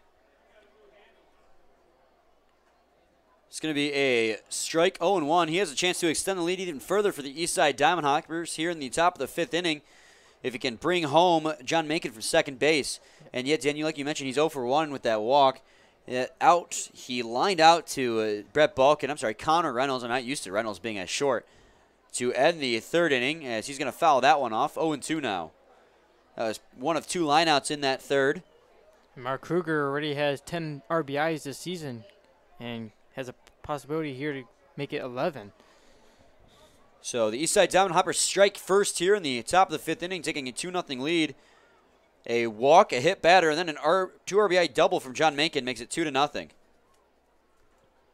pitch is going to be grounded back to the mound. Randy Dominic makes a great leaping play to grab that one. He'll throw down to first. A little bit low to Lolio, but Lolio will make the play. So it comes around to sting Randy Dominic as the Eastside Diamond Hoppers take a 2-0 lead. So we'll go to the bottom of the 5th inning with half the game played, and due up for the Utica Unicorns is going to be Tony Roselli, Chris Cruz, and Brandon Schaefer. We'll be back shortly with more. Please stay tuned.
Welcome back, everyone, to the bottom of the 5th inning. We're due up for the Utica Unicorns. Is going to be Tony Roselli.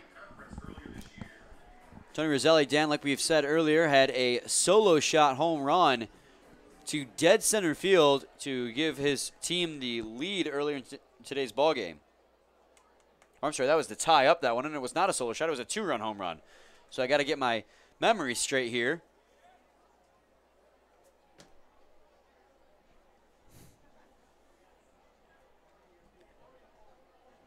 The first pitch to Roselli is going to be a strike, 0-1. Yeah, and like we said earlier this evening, he had his first home run in USPBL career in the makeup game. He's going to foul that one off, 0-2. I'm struggling with my words this evening as well. Well, I had the wrong memory or something, if that's even possible. It's no balls, 2 strikes here on Tony Roselli. That one's going to be down low, 1-2 now on Roselli. The Unicorns look to tie this ball game back up after they gave up 2 runs in the top of the inning. They trail it 2-0 now. Comes the pitch from Alexander, swung on and missed, and Tony Roselli goes down on strikes. That is Alexander's 5th strikeout. Dan, I think it's also worth noting that was his 10th consecutive out since the start of the ball game. It's been impressive so far.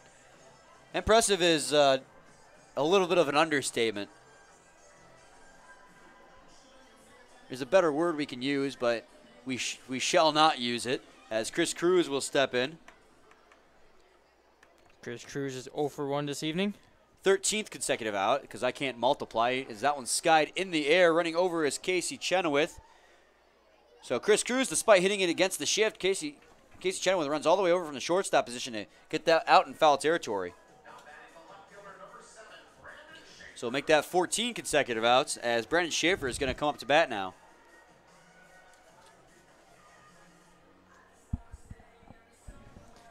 Brandon Schaefer's 0 for 1 this evening as well. He flew out to the right fielder, John Macon, his first time up. The one hit he has so far this season was that solo shot to lead off the game for the Unicorns a couple of games back.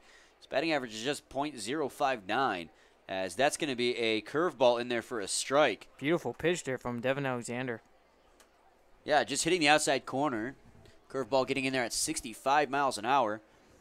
And he changes speeds, goes to 79 miles an hour, and gets a strike on the outside corner again, 0-2.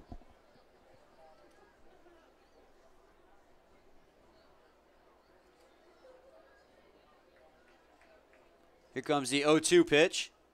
Ooh, that was way inside. Almost hit Brandon Schaefer. 1-2 on him.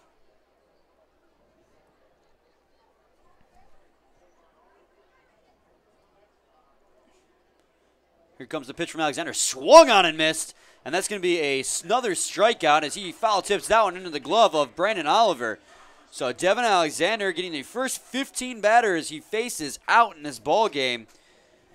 And we go to the top of the 6th inning. We're due up for the Eastside Diamond Hoppers. It's going to be Esteban Gomez, Brandon Oliver, and Casey Chenoweth. And Devin Alexander is just absolutely cruising. So we'll be back shortly with more. Please stay tuned. Hey, it's Matt Derry out here in right field in front of the merchandising tent and the trailer. We're having a blast. Get your USPBL gear right here. We've got 24 different kind of hats. We've got jerseys, pennants, foam figures. This Westside Woolly Mammoth jersey is straight fire. You've got to get these jerseys, these hats, everything out here in right field. And, of course, the merchandising area behind home plate in the grandstand. Check it out.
Welcome back, everyone, to the top of the 6th inning, and we are cruising here through the first 5.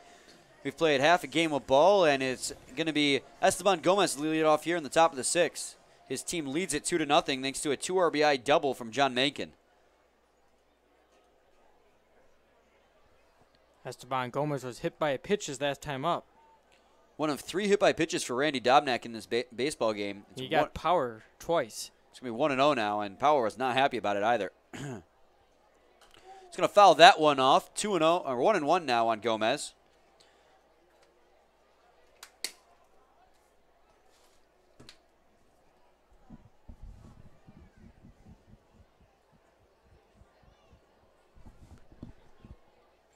Here comes the pitch from Randy Dobnak. He's going to sky that one over to left field. On the run is Schaefer, and it's going to land just foul down the third base line all the way on the warning track. Wow. I thought that was going to be fair. Esteban Gomez is cruising into second when that ball landed. He could have easily had maybe even a triple, although Brandon Schaefer was getting on that one in a hurry, so maybe not. Very close to that line. So 1-2 now on Esteban Gomez. Yeah, Dan, that one landed just foul. Gomez still searching for his first hit of the ball game.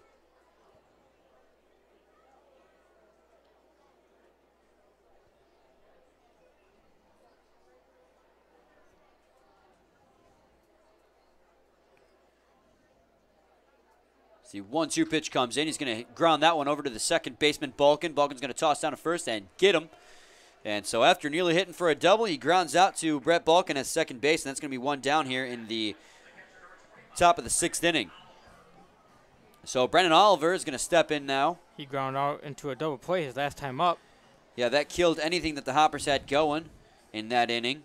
But luckily his team in the 5th inning finally got on the board. He's 0 for 2 in total in today's ball game. Here comes the first pitch. It's going to be a ball outside, 1-0 to Brandon Oliver.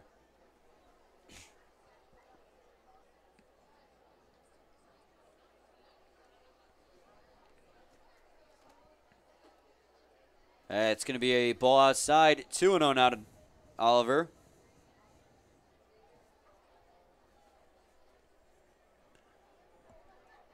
Dobnik getting a new ball. Randy Dobnik has only given up 3 hits in today's ball game, but his team trails 2-0. It's going to be a strike, 2-1, a 90-mile-an-hour fastball over the middle third of the plate.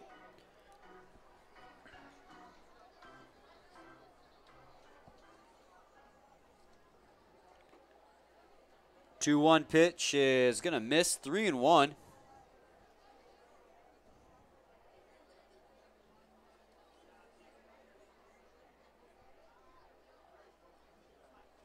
That one's going to be in the bottom of the strike zone. It's going to be 3-2 now, full count. 90-mile-an-hour fastball just barely clipping the bottom of the strike zone.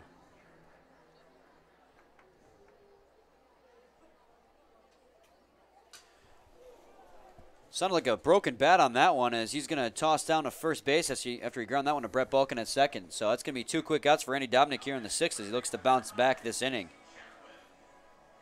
And here comes Casey Chenoweth to the plate. Struck out twice this evening. Trying to avoid that 3rd strikeout.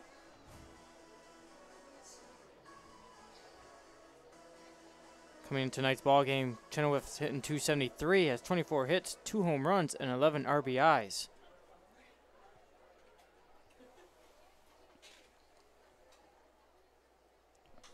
He's going to sky that one into right field, backing up his crews just a step back, and he'll make the catch in right field, and a great bounce back inning for Randy Dobnik after giving up 2 runs in the 5th. He goes 1-2-3 here in the top of the 6th. So after 5.5 innings of play, it's still a 2-0 lead for the Eastside Diamond Hoppers. And when we come back in the bottom of the 6th inning, it's going to be Nico Lolio, Jimmy Lackner, and Dylan Sprague. So we'll be back shortly with more. Please stay tuned.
Welcome back, everyone, to the bottom half of the 6th inning, where due up for the Utica Unicorns is going to be Nico Lolio. Nico Lolio, who flew out his last time up onto the warning track in center field as he swings and misses at that one, 0-1. Coming into tonight's ball game, Nico Lolio was hitting 192, had 15 hits, 5 home runs, and 18 RBIs. This guy's that one into the air behind home plate. Looks like it's going to land in the stands. 0-2 now on him.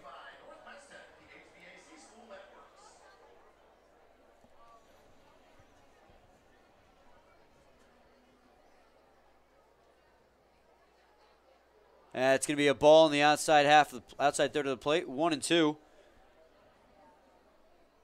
Devin Alexander doing a fantastic job, not only mixing up locations and speed, but pitches as well. As he 1-2 pitch swung on and missed by Nico Lolio, and he goes down on strikes. 16th consecutive out here, Dan, and things are getting interesting. And that's his 7th strikeout of the ball game.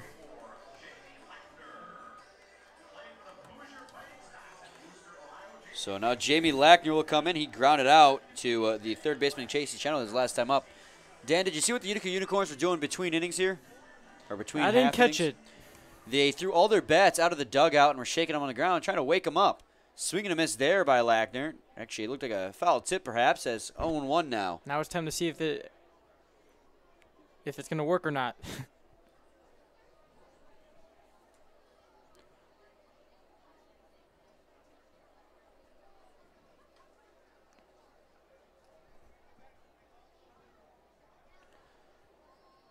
Yeah, they were shut out last night by the Westside Woolly Mammoths 4-0, so they've been struggling with the bats in the last 2 games as that one's fouled off 0-2.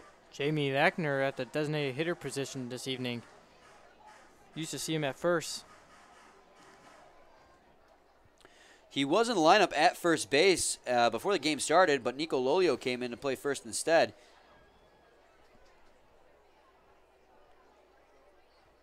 Someone's going to be fouled in the netting behind home plate, as Lackner will stay alive here as he fouls off an 87-mile-an-hour fastball from Devin Alexander.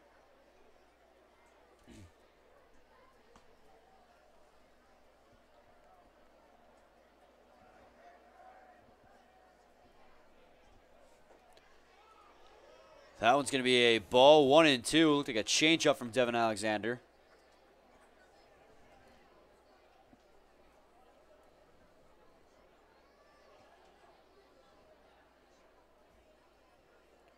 Oh, he's going to drive that one deep to left field. On the run is going to be Power. It's going to be called off by Mikowski, who will make the catch on the edge of the warning track. It had some sound to that bat, didn't it? Yeah, coming off the bat, that one sounded pretty dangerous, but it died on the warning track and may have made the adrenaline rush for Devin Alexander there.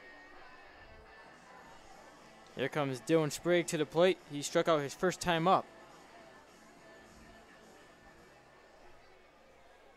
Struck out looking as well. Or at that, I should say, as that's going to be fouled in the netting. 0-1 on him.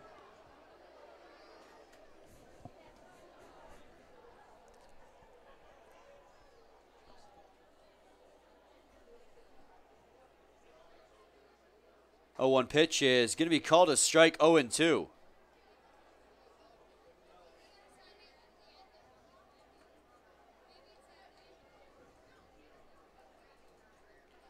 Here comes the 0-2 pitch.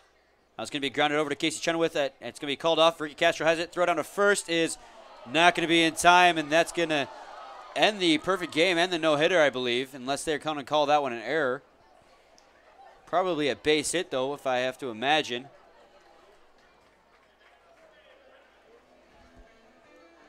And it looks like... Either way, Yeah. Dylan Sprague is going to reach safely here in the bottom of the 6th inning and break up the perfect game for Devin Alexander.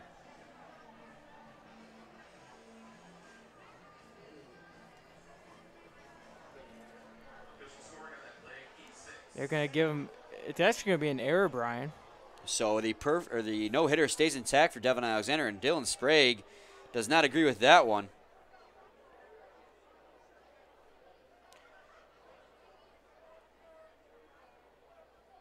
There's a poor throw by Ricky Castro down to first base at Esteban Gomez was in the dirt.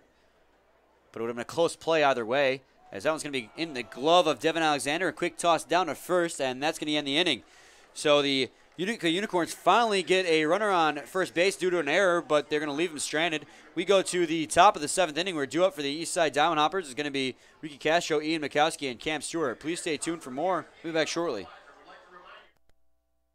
Got a mask on here for you. Ladies and gentlemen, at this time, please direct your attention to the video board. Someone has a very important question to ask.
Welcome back, everyone, to the top half of the 7th inning, where due up for the Eastside Diamond Hoppers is Ricky Castro.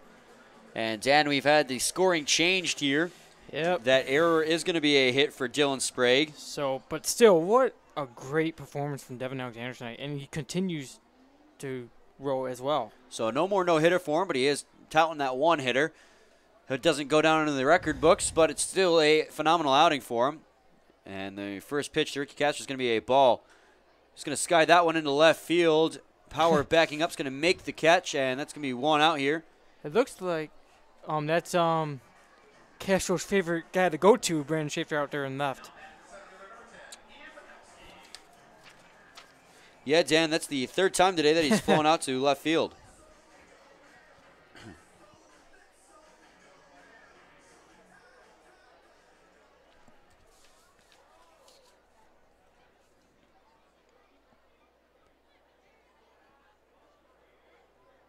That's going to be a strike, 0-1. Mikowski struck out his last time up.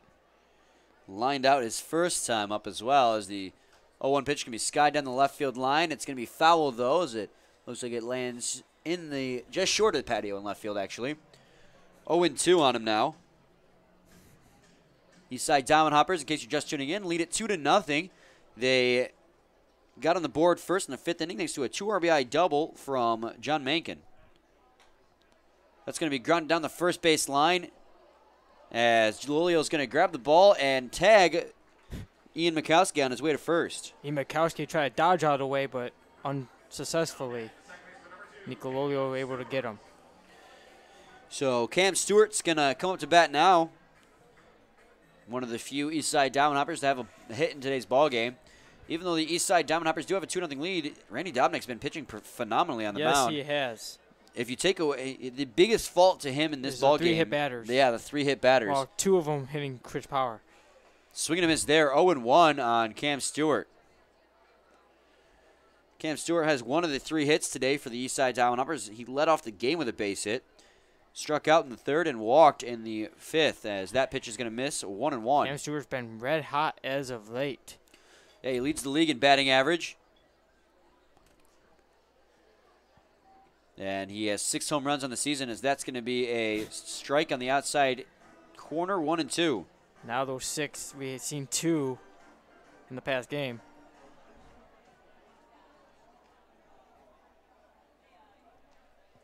So that one's going to miss outside. It's actually going to go away from Jellikowski behind the plate, but nobody's on, so no worries about that. Count's going to fall even, 2-2 now. But what a great way to end the game earlier today with a grand salami from Cam Stewart. You hit that one onto the hill in right field. Opposite field grand slam as well, as that's going to be in the netting. He's going to stay alive here. 5 RBIs and 2 at-bats for Cam Stewart. He had a solo shot to left field, and then, like you said, Dan, that walk-off grand slam to right field. Definitely would be the player of the game. Yeah. Here comes the 2-2. Oh, he's going to drive that one on a line to left field. Oh, what a recovery by Roselli. Roselli, who stumbled getting to it, got to his feet, and then promptly dove for it. Wow. So now both Roselli and Brendan Schaefer have diving catches out there in the outfield. And Cam Stewart almost got onto a bit error, but Tony Roselli had to catch his breath there. he recovered quickly there, and that's going to be a 1-2-3 inning for Randy Dobnik in the 7th. So 2 1-2-3 innings for him. We go to the 7th inning stretch here. 2-0 lead for the Eastside Downhoppers. We'll be back shortly with more. Please stay tuned.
Welcome back, everyone, to the bottom half of the 7th inning where Connor Reynolds is up to bat. The no-hitter is no longer in existence for Devin Alexander, but he's been phenomenal through the first 6 innings. 0-1 now on Reynolds as he was apparently went around. Devin Alexander has 7 strikeouts in tonight's ball game. 0-1 misses high. 1-1 now on Reynolds.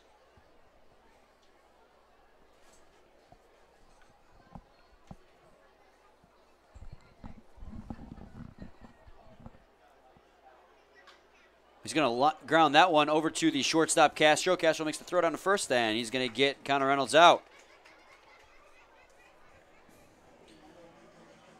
So Taylor Jellikowski is going to come in for the 3rd time today. He's 0 for 2 today. Yes, he has. He grounded out, and then he grounded out twice, once to Castro and then once to Gomez at first. He's the 1-800-Hanson's player of the game. And home run leader this season so far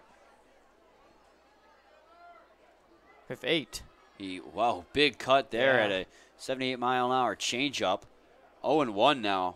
It looked like he was expecting a fastball there. Terry Jadakowski hitting .303, 27 hits and 19 RBIs as well.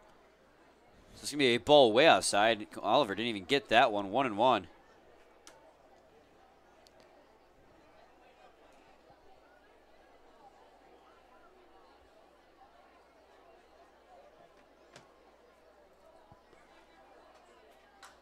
He's going to drive that one to center field for a base hit. So Jellikowski finally got his first hit of the game. Maybe the second hit of the ball game for the Unicorns. Doesn't really, well, I mean, of course it still matters, but he's not trying to preserve the no-hitter anymore. And it's actually kind of got to calm the nerves a little bit for the Utica Unicorns. Maybe that little bat shaking helped Taylor Jadakowski's bat when they did earlier. Perhaps, as Tony Roselli will step in, making that fantastic leaping grab after stumbling in the center field. So 1-0 on him now after that pitch missed low. 69-mile-an-hour curveball from Devin Alexander. Tony Wazell, he's 0 for 2 this evening. He struck out his last time up and grounded back to the mound his first time. 1-0 pitch is going to be an 86-mile-an-hour fastball. It's going to be in there for a strike. And he was your pick for player of the game. Yes, he was. He hit that 2-run home run last game. That was earlier today when they completed the rained-out game from the 22nd of June. Here comes the 1-1 pitch. It's going to be a strike on the inside corner. 1-2 now on Roselli. We got a runner at first base with 1 out here. In the bottom of the 7th inning, the Utica Unicorns trail 2-0 to the Eastside Diamond Hoppers. It's going to be a pitch inside. Roselli scooting out of the way of that one. Trying to think of an adjective or verb to use there. 2-2. Sorry I interrupted you there. Oh, you're good. You're good. You're trying to fill in my silence. Yes. They're going to throw it on a first base, but Taylor Jellicossi is going to get back in safely. He won't even bother having to slide it. For all you Tigers fans out there, they're winning 11-1, aren't they, Brian? Yeah, Dan. Home runs from Castellanos, J.D. Martinez, and Miguel Cabrera means free curly fries from Arby's. Hey, I know where I'm going after this ball game. See, I'm not a big fan of curly fries from Arby's. I think Checkers has the best fries Oh, out of yeah. fast food. Yes, that's the number 1 right there. But you know what? I must got to settle with the free curly fries this evening. J.D. Martinez having 5 RBIs in today's ballgame as the 2-2 pitch can be way outside. That was high and outside, too, and Oliver has to come out to the mound and have a quick chat with Alexander. So count will run full 3-2 now on Tony Roselli with a man at first base and 1 out. To this point, Devin Alexander does not have a walk in this game. He's only given up 2 hits through 6 1/3.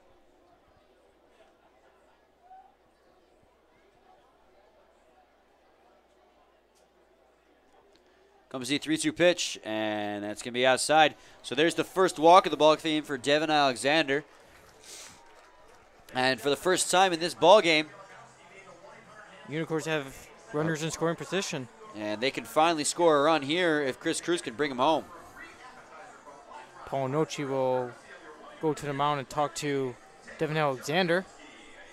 It appears we have a little bit of action in the Eastside Diamond Hoppers bullpen, as do we do in the Utica Unicorns, too. I have to imagine Randy Dobnik's day is done after going 7 innings pitched.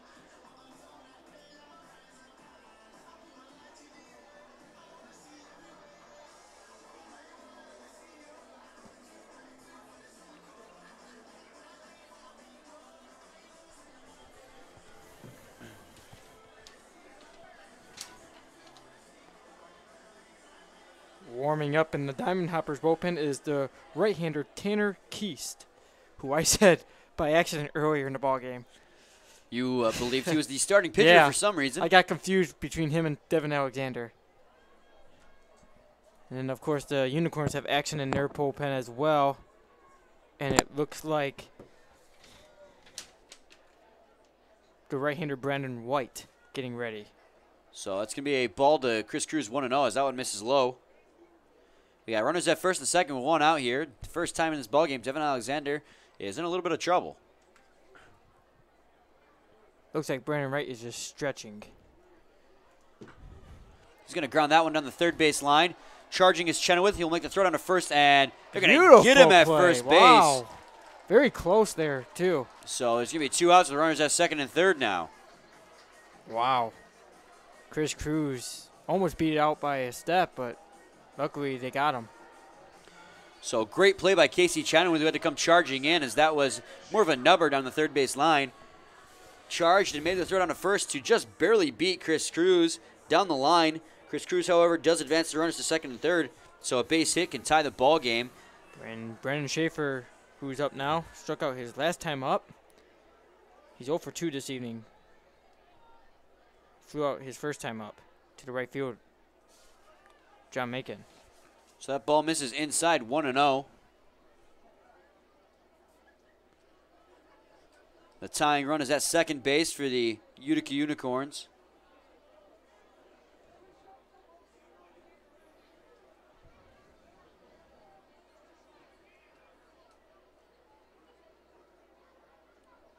Comes the 1-0 pitch. It's going to ground that one through the 5.5 hole. That's going to tie this ball game as rounding third is going to be Tony Roselli. And that's going to tie this ball game. And the crowd erupts here at Jimmy John's Field. So after going 6 2/3, 5 2/3 perfect, Devin Alexander gives up 2 earned runs here in the 7th inning to Brandon Schaefer,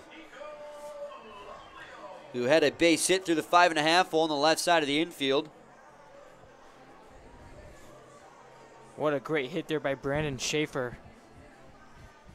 Coming into tonight's ball game. He was batting just 0.59. Yeah, and Schaefer only had 1 RBI and make that 3 of the season. Yeah, 2 hits he has all brought in RBIs, so showing up when his team needs him.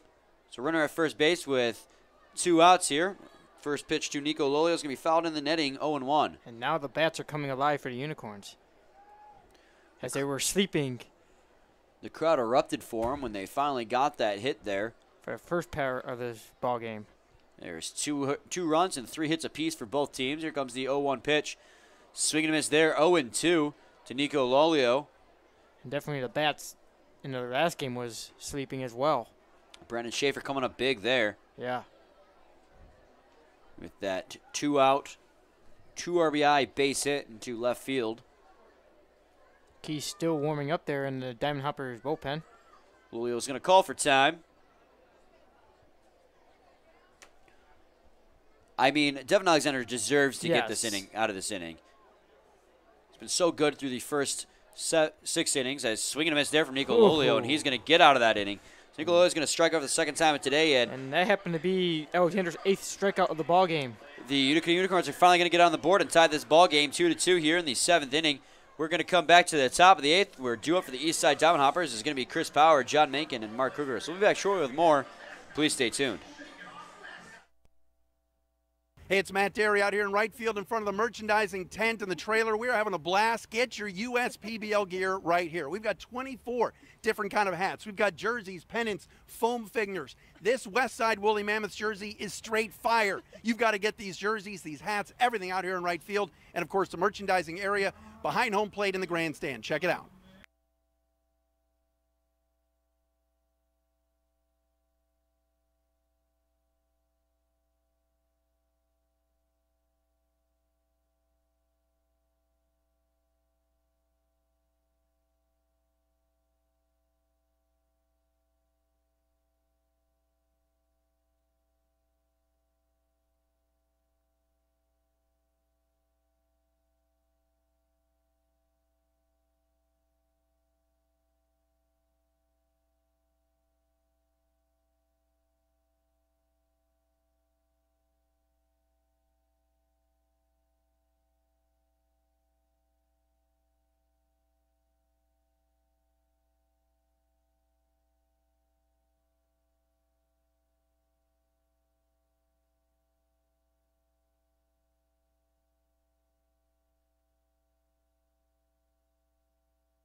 Welcome back, everyone. Brian Fisher and Dan Dolber with you here as we bring you the top of the 8th inning. And we have a new pitcher for the Utica Unicorns.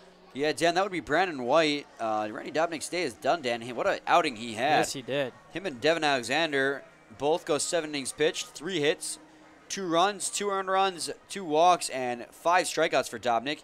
Despite hitting 3 batters. That was the sole bad thing that Randy Dobnik did in today's ballgame was hit 3 batters. But, I mean, he had a fantastic outing. Yes, he did. And Brandon White now coming in on the mound. In 11 innings pitch, he has 0 wins, 2 losses, has given up 12 hits, 11 walks, 11 strikeouts. He's given up 9 runs, which were earned. Has an ERA of 7.15 and a whip of 2.03. Meanwhile, that's going to be skied into foul territory. 0-2 now on him. I'm sorry, 1-1. And it's been a great ball game this evening between these two teams. So the 1-1 pitch comes in, swung on and missed. And that was 0-2. Correction, and he'll go down swinging. Chris Power is got 2 strikeouts and 2 hit by pitches today. Make that White's 12th strikeout of the season. So now John Mencken will come in to take his 4th at-bat of the ballgame. John Mencken has the only 2 RBIs for his team today. That came back in the 5th thanks to a double. Let's see what he can do here. He's also the only Diamond Hopper, Dan, that has a multi-hit game. He's 2 for 3 today with a infield single, and then, like I said, that 2 RBI double back in the 5th. John Mencken, a great hitter for the Eastside Diamond Hoppers, as that's going to be a ball outside, 1-0. Man, what a beautiful evening we had here at Jimmy John's Field. The sun is falling in. It's coating the clouds in red. 1-1 now on Mencken, as that is a 77-mile off-speed pitch. Comes the 1-1. 92-mile-an-hour fastball from Brendan White is going to be called a strike on the outer third of the plate. 1-2 now.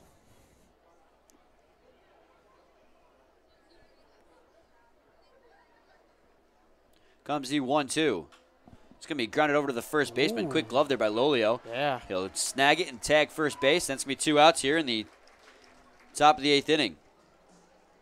Basically, Nolio told Macon there not so fast. A great grab over there. So now Mark Kruger will step in for his 4th at-bat of the ballgame. Kruger's 0 for, or actually 0 for 2 tonight, despite being walked. Most recently, however, he grounded back to the mound. Swing and a miss there. Big rip. Yeah. That looked like a change-up down low in the zone. 0-1 on Mark Kruger. Kruger coming into tonight's ballgame was hitting .255, had 12 hits, a homer, and 10 RBIs.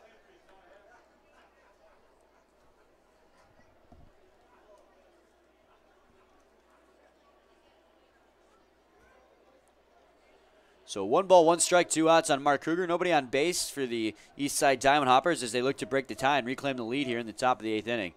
1-2 pitch is going to miss. 2-1 now on Kruger. That one actually got through the legs of Jellikowski.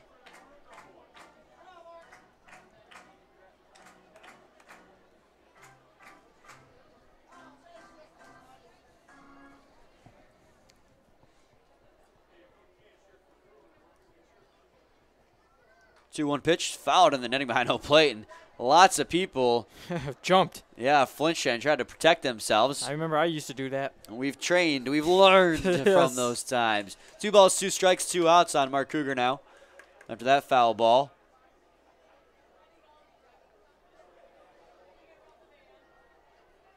Two-two pitch. Looked like a slider from Brandon White there. Misses outside, 3-2. So full count on Kruger with 2 outs and no man on here in the top of the 8th inning. Comes the pitch from White. That's going to be fouled off, and Kruger's going to stay alive. For all you Tigers fans out there, the Tigers just won. Well, that's good. Doesn't seem like they do a whole lot of that anymore. Fulmer went 8 innings pitched, only gave up 2 hits and 1 earned run. I think he has got to be, without a doubt, the Yes. ace of the Tigers at this point. He is. He's just really developed into a fantastic young pitcher. Here comes the 3-2. It's going to be outside, and he's going to walk Mark Kruger. So Mark Kruger draws a walk here in the top of the 8th inning with 2 outs, putting a man on for the Diamond Hoppers for Esteban Gomez. Esteban Gomez is 0 for 2 in today's ballgame so far, Dan. Yeah, he is. And he grounded out to the second baseman, Cam Stewart, his last time up. No, that'd be Brett Balkin. He grounded out to at second base. Yeah. Looking at the wrong one. Looking at his own team. He was hit by a pitch in the 4th inning. That was the second hit by pitch for Randy Dobnik in the ballgame. Used to seeing Belkin over there at short. Yeah, it's a little bit of a strange little switch around. I mean, he's capable of playing second base, and he's shown so how adept he is in today's ballgame. 0-1 now in Gomez. So that's something I'm curious about and we'll inquire about after the game. Comes the 0-1 pitch. That's going to be a ball low. It's going to get away from Jellikowski, but not far enough for Kruger to try anything. Might have to go 1-1. Might have to go talk to Belkin after the ball game and ask him what does he prefer playing better, what position. Second or short? Yeah. That's a good question. He's been playing short for so long, you want to assume shortstop, but just because that's where he's been placed doesn't mean that's where he likes to play. 1-1 on Esteban Gomez. The 1-1 pitch swung on a miss. Big rip there to 91-mile-an-hour fastball. Unable to catch up with that one. And it's going to be 1-2 now.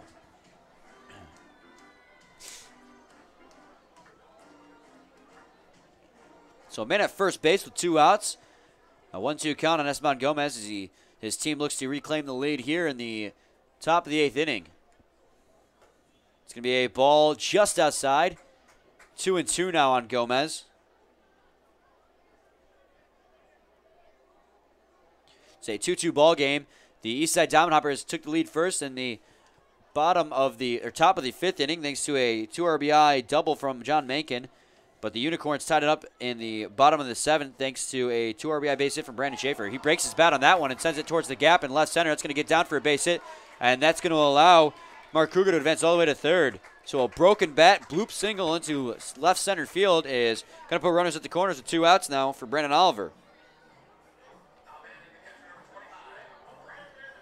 And here's a perfect chance for Brandon Oliver to get the Hoppers back in the lead.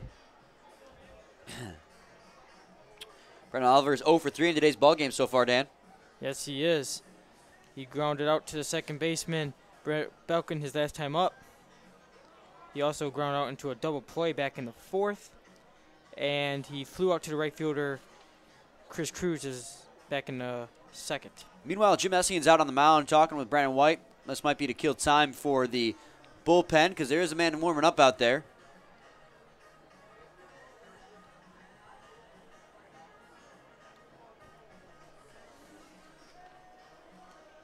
And warming up is the right-hander Sean Guston.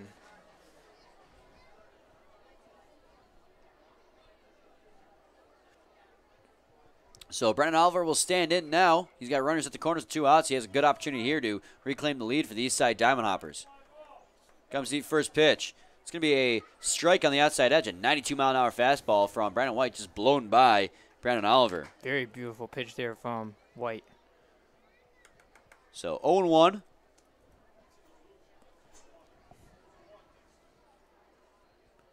Here comes the pitch from White. It's going to be skied in the air into foul territory in the right side, but it's going to get out of play, so just 0-2 now.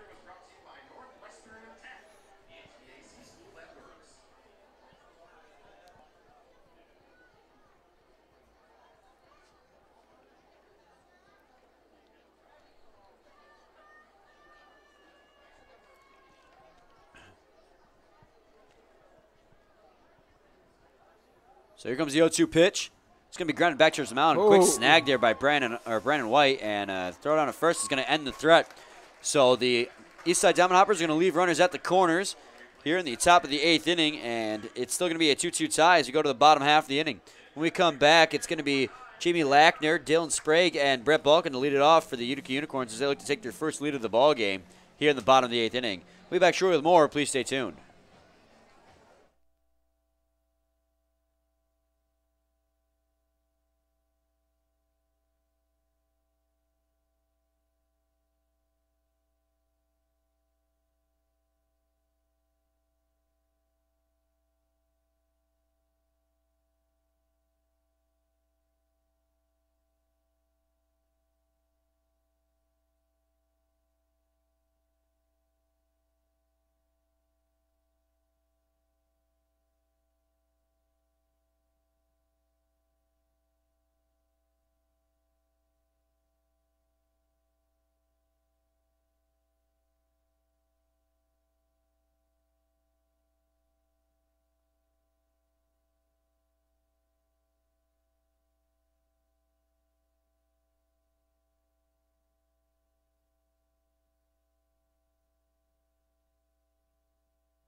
Welcome back, everyone. Brian Fisher and Dan Dobler with you here as it's the bottom of the 8th inning. We're due up for the Utica Unicorns is going to be Jamie Lackner.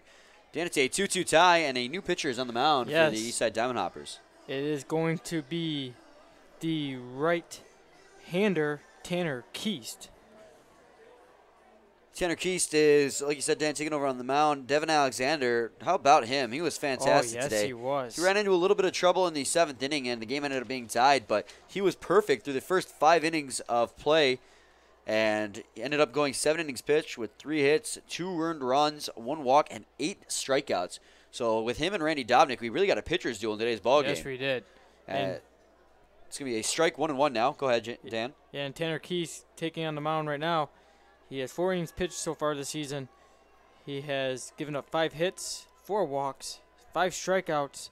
He's given up 2 runs which were earned, an ERA of 4.50, and a WHIP of 2.25. That's going to be a strike at 97 miles an hour. And Keys coming off of a blister. He was out for sidelined for a long time. I remember he started a game and had a lot of strikeouts. Wondering why he was taken out. Yeah, he had a no-hitter, and we were wondering why he was taken out. We assumed it was the blister because they kept looking out at the finger. I think he went about 4 innings into the game. But he and Corey Kimber, Dan, are the fastest throwers in the league. I think they're having Keys throw to the bullpen today just because they want to bring him back slowly. Yes. Because of how long he was sidelined with that blister. Yeah, so it's 2-2 now on Lackner. It really does hurt a pitcher as well. With those blisters, and it's unfortunate it took him out for quite some time. Swing and a miss at a 98-mile-an-hour fastball from Tanner Keast as he chases that one high. It's going to be a strikeout for Jamie Lackner. Welcome back, Tanner Keast. So now Dylan Sprague will come in here and try to get something going for the Utica Unicorns, as it's tied 2-2 here. It's still in the bottom of the 8th inning. Sprague's 1 for 2 today. Yeah, he struck out his first time up and then had an infield single his last time, breaking up Devin Alexander's 96-mile-an-hour fastball there. No hit bid. Yeah, it was originally ruled an error as it was a poor throw from Castro, but they eventually overruled that and made it a hit because Dylan Sprague had a good shot of outrunning the throw anyways because it was just a slow trickler over to shortstop. Here comes the 0-1 pitch to Sprague. 97-mile-an-hour fastball, 1-1 now. And every time he throws a pitch, I keep looking to see how fast he gets. I'm waiting for him to break 100 here. Maxing out today at 98. Him and Corey Kimber. I know, Dan. It's crazy how fast these guys throw. Here comes the pitch from Keast. That's going to be a 96-mile-an-hour fastball. Missed again, though. 2-1. Most pitchers in this league tend to have fastballs between 88 and 92 miles an hour, but then you get Corey Kimber and Tanner Keast who can throw up to 98, we've seen. We're both waiting to see who can break 100 first. Yeah. Here comes the 2-1 pitch from Keast. He's going to sky that one into left field into foul territory. Chenoweth on the run is... Ooh, it looks like he overran that one, and he's not going to be able to make the catch. So it's going to be 2-2, however, on Dylan Sprague.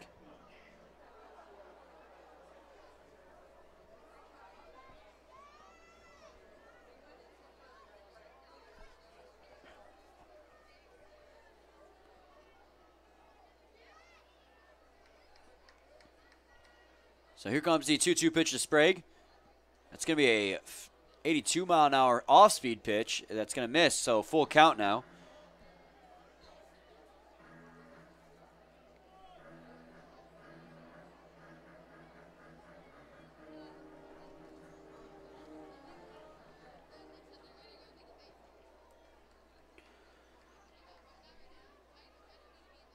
Here comes the 3-2. He's going to ground that one down the third base line. Chenoweth has it, drops it, throw it down to first. Is still going to be in time.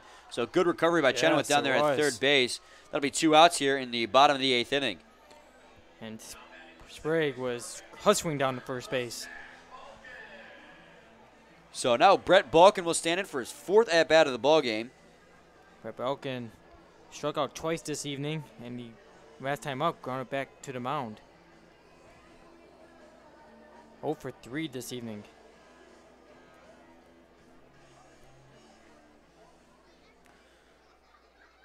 Coming into tonight's ball game, Belkin was hitting 341, 28 hits, and 5 RBIs. It's going to be a 96-mile-an-hour fastball on the outer third of the plate. 0-1 now. Man, Keith's been impressive.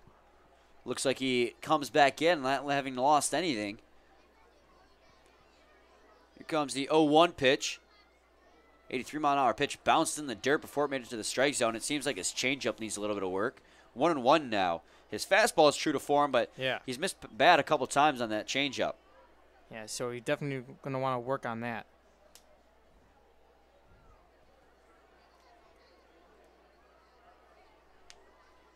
Here comes the 1-1 to Balkin. It's going to be a 96-mile-an-hour fastball. On the outside, however, 2-1. Yeah, that just missed. Keith wanted the strike called there.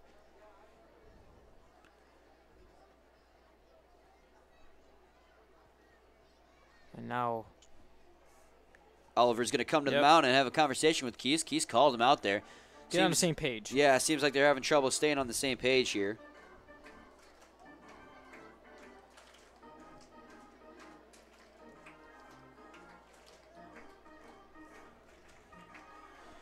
Oliver back behind the plate.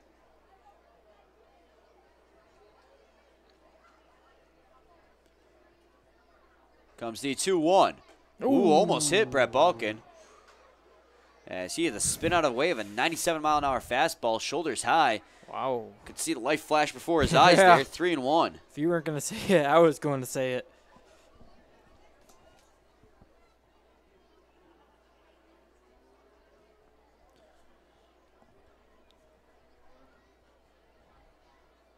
Three-one pitch fouled off there, so full count again now. This time on Brett Balkin.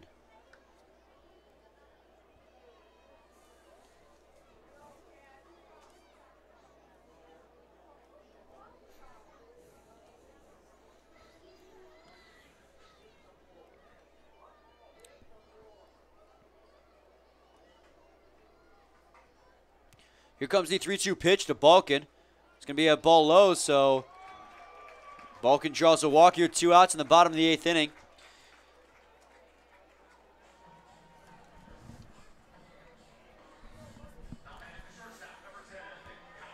So with 1 on and 2 outs here in the bottom of the 8th, Connor Reynolds is going to come up to bat, still looking for his first hit of the ball game. He grounded out to the shortstop, Ricky Castro, his last time up.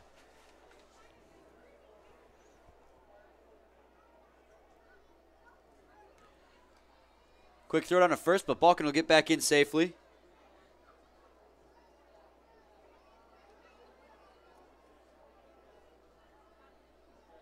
Yeah, pitchers definitely want to keep a close eye on Balkin. He's a threat when he gets on the base pads to steal. Every single time he gets on the base pads. As the first pitch to Reynolds is going to be a 94-mile-an-hour fastball. It's going to miss. It's going to cause Keese to have another meeting with Oliver. Keese came out throwing heat, got the first 2 batters out, but has been missing the strike zone a little bit here. On deck is the powerful hitter, Taylor Jedikowski. Definitely not somebody that even Tanner Keese wants to face.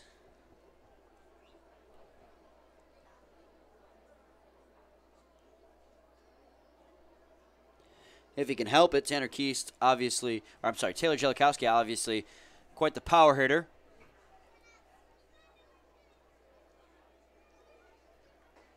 As the 1-0 pitch is going to be in there for a strike, 1-1. Keith seems to be relying on that fastball as much as possible here.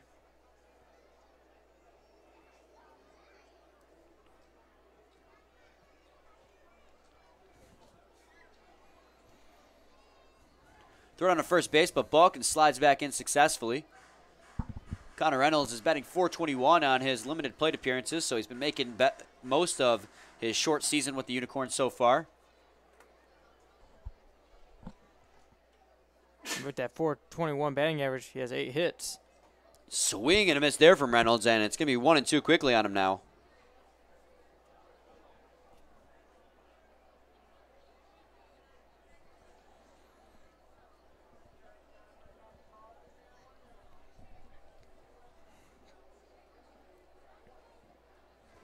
So 1 ball, 2 strikes, 2 outs. Runner at first base for the Unicorns. Connor Reynolds is standing in. Here comes the pitch. It's going to be a ball high, 96-mile-an-hour fastball. That just missed. Just barely. It was a tad high. Count's going to fall even at 2 apiece.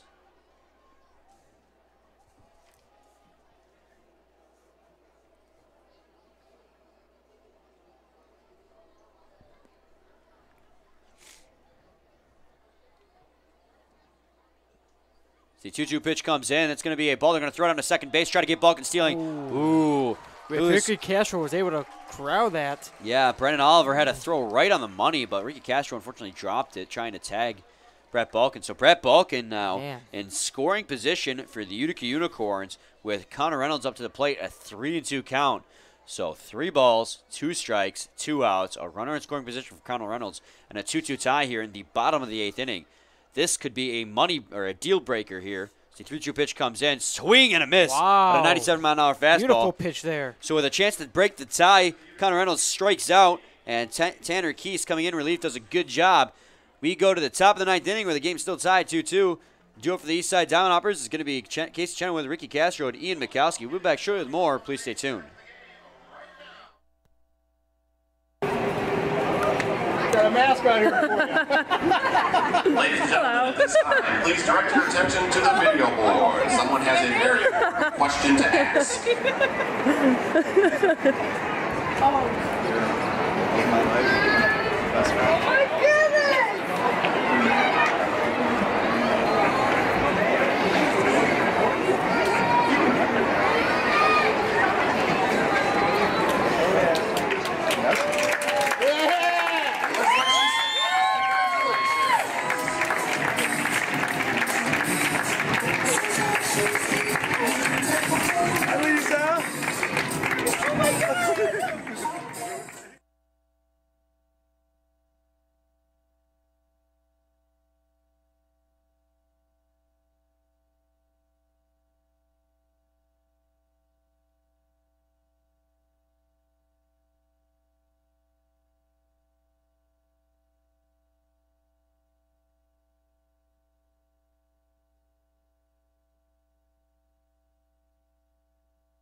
Welcome back, everyone. Brian Fisher and Dan Dobler with you here as we go to the top of the 9th inning in a tie 2-2 ball game. And we have a new pitcher, Brian, on the mound for the Unicorns, and it is the right-hander out of Stoneham, Massachusetts, Sean Guston. Yeah, Sean Guston's going to take over on the mound for Brandon White. Brandon White came in and did his job. He went 1 inning pitch, gave up a hit, a walk, and a strikeout, but no earned runs for him. So, like I said, he did his job. Now, Sean Guston will take over on the mound. In 21.5 innings pitch, he has given up 22 hits, 9 walks, 27 strikeouts, 8 runs which were earned, has an ERA of 3.32 and a whip of 1.43. So Casey Chenoweth steps in. The first pitch he sees is going to be a strike, and the inside corner, 83 miles an hour, 0-1 now. And Sean Guston has been money for the Utica Unicorns out of the bullpen almost all season long. His ERA is slowly dropping as that's going to be a foul ball on the third base line, 0-2 now. He has had 3 consecutive appearances without an earned run. His ERA at one point was down to 172, wow. but then he had 2 in 2 appearances, he gave up 5 earned runs, and it jumped all the way to 408. And since then, he's had 3 consecutive appearances again with no earned runs. So it's been dropped now from 308 down to 332. His last time out, he went 2 innings pitched, gave up a 1 hit, 1 walk, and 2 strikeouts, and earned himself the save in that ball game. So 1-2 now, as the last pitch missed. So Sean Gustin, besides about pretty much just 2 outings where he gave up a few runs, has been money for the Unicorns. As swing and a miss there from Casey Chenoweth. He's going to strike out swinging. Talk about being right on money So right that's there. going to be 3rd strikeout of the day for Casey Chenoweth. Ricky Castro will step in now, Dan. Yeah, Ricky Castro not successful this evening. Yeah, he's 0 for 3 in today's ball game, Dan. Yeah, I should just say this right now. He flew out to the left fielder, Brandon Schaefer, all his at-bats. All 3 times, and the first time up he was robbed of an extra base hit as Schaefer made a diving catch in the left field, as that's going to be a ball 1-0. 89-mile-an-hour fastball misses out of the hand of Sean Gustin. So let's see if Castro can turn this ball game around and get a hit here. Checks the swing on that one. It's going to be a ball 2-0 now. And remember, he has the USPBL record of 20 hits. 20 games he's Yeah, hit 20 safely games, in. Yep. He is now at 2 games without a base hit. It could be 3 after this one, as that's going to be a ball 3-0.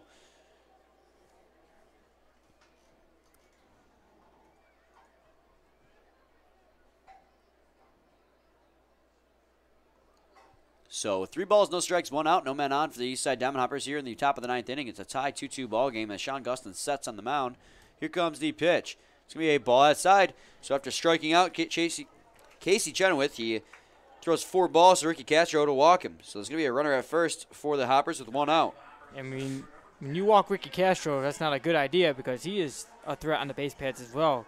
He has a couple stolen bases already this season. A couple is an understatement. He seems to take off from first on every opportunity he gets. Ian McCusker is going to step in now. He's 0 for 3.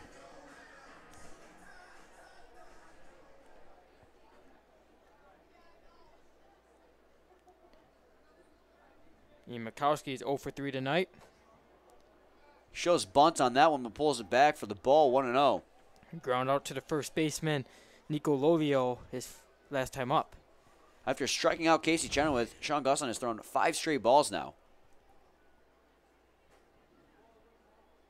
Comes the 1-0. It's going to be the 6th straight ball, 2-0 now. His fastball seems to be missing the strike zone quite a bit here. Possibly releasing it a little bit early, or maybe his arm angle's off.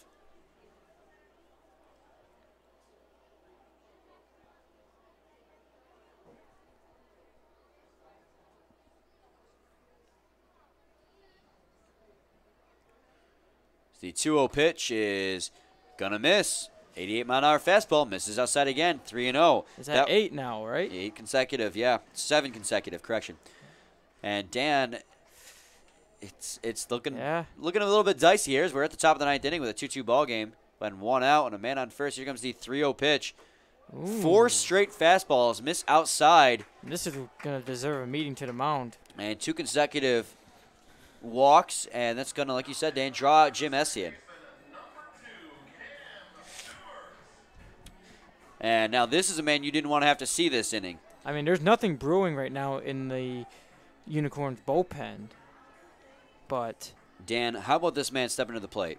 Cam Stewart. Oh, jeez, it gets even worse. It's a very dangerous situation for Sean Gustin and the Utica Unicorns. Yeah.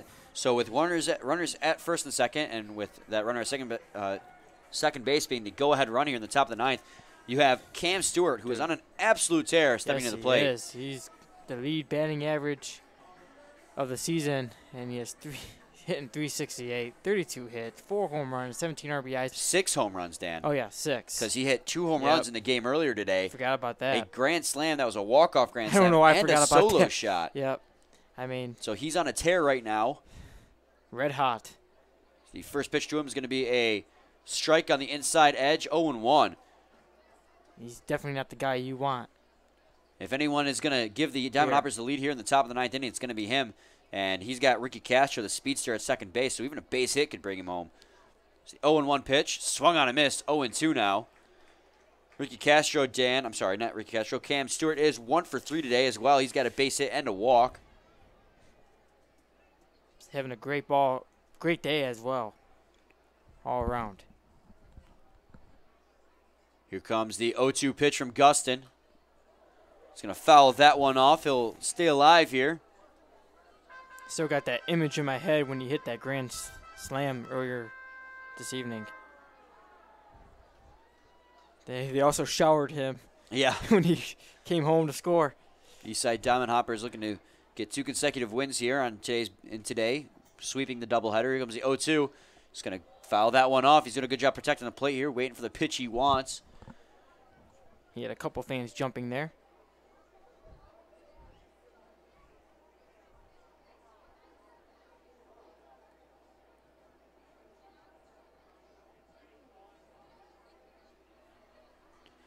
CO2 pitch is in. Ooh, that almost hits Cam Stewart as he spins out of the way. Yeah. 1-2 now. I feel if he didn't spin on the way there, he would have caught his jersey at least. And it would have been a bases loaded situation, 2 walks and a hit batter. But it's a 1-2 count with runners at first and second and 1 out here in the top of the 9th inning. 2-2 tie. Here comes the pitch. That's going to be in there for a strike, and he strikes out. Cam Stewart looking, rings him up. Very close pitch there. And that is a crucial out. Yes, it is. To get Cam Stewart. So now Chris Power comes in. 2 outs and 2 men on here in the top of the 9th inning. And Dan, he's the last hope for the Eastside Diamond Hoppers here in the top of the 9th inning for them to take the lead. He's 0 for 2 today, despite being hit by a pitch twice.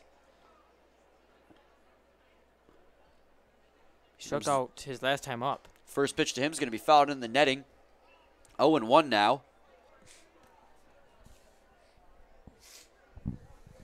The gun has that one at 135 miles an hour. I think that might be a little off. Yep. So runners at first and second. 2 outs. Time is called. How impressive would that be if it was 135 miles per hour? Swing and a miss. Big rip there from Chris Power. 0-2 now. Chris Power's already got 2 strikeouts of the day, both swinging. Struck out once from Dobnik and struck out another time from Brandon White. Looking to make it 3 strikeouts from 3 different pitchers in today's ballgame. He could break the tie here with a base hit. Here comes the 0-2 pitch. He's going to drive that one towards the shortstop, and that's going to end the inning. Connor Reynolds made the toss down to Balkin at second base, getting the lead runner. And we're going to go to the bottom of the 9th where the game is still tied, 2-2. Taylor Jellikowski, Tony Roselli, and Chris Cruz are going to be up in the bottom half of the 9th inning, and they could walk this one off if they could score a run in the bottom half of the 9th inning. So please stay tuned for that, and we'll be back shortly.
Welcome back, everyone. Brian Fisher and Dan Dobler with you here, bringing you this Saturday evening ball game. It's tied 2-2 between the Eastside Diamond Hoppers and the Utica Unicorns here in the bottom of the 9th inning. And we have a new pitcher on the mound, Brian. It's Carl Bryce. And the first pitch to Jellikowski is going to be a base hit to center field, a bloop single. And Jellikowski leads things off with a base hit. Oh, just what the Unicorns needed. Will they get revenge, Brian? That's the question. They were walked off on Dan in the bottom of the 7th inning in the earlier game. That was like we said, the grand slam from Cam Stewart. And now the runner on first base, he's the winning run for Tony Roselli. Roselli's 0 for 2 with a walk today. But speaking of Carl Bryce, who's on the mound, he in 12.5 innings pitched, he has a win, 0 losses, 9 hits. He's given up 10 walks, 14 strikeouts, 2 runs he has given up, which were earned. Has an ERA of 142 and a whip of 150. It's 0-1 now on Roselli, as the last pitch was a strike on the outside edge. Here comes the 0-1. He's going to ground that one down the third base line. Oh, it's going to go off of Chenoweth, and that's going to put runners at second and first. Oh, no. Here we go. And that could have been turned for a double play. Yes, it could have. But it's going to be a base hit instead. It took an odd bounce before getting to Chenoweth. Yeah, last time out, Carl Bryce went 1 1/3 innings pitched, giving up 1 walk and 1 hit, but no earned run, so he got the job done. And the runner is in scoring position for Chris Cruz. Will we see a walk-off hit here from him? Chris Cruz has the opportunity to play hero here. Utica Unicorns, Chris Cruz is 0 for 3 so far today. Runners at first and second with no outs here in the bottom of the 9th inning. Let's see what Chris Cruz can do. A base hit could score Taylor Jellikowski from second base. Here comes the pitch. Swing and a miss there. Chris Cruz fans at an 85-mile-an-hour pitch. Low in the zone, 0-1. Some action in the Eastside Diamond Hoppers bullpen. Here comes the 0-1 pitch. He's going to ground that one foul down the first base line towards the Diamond Hoppers dugout. 0-2.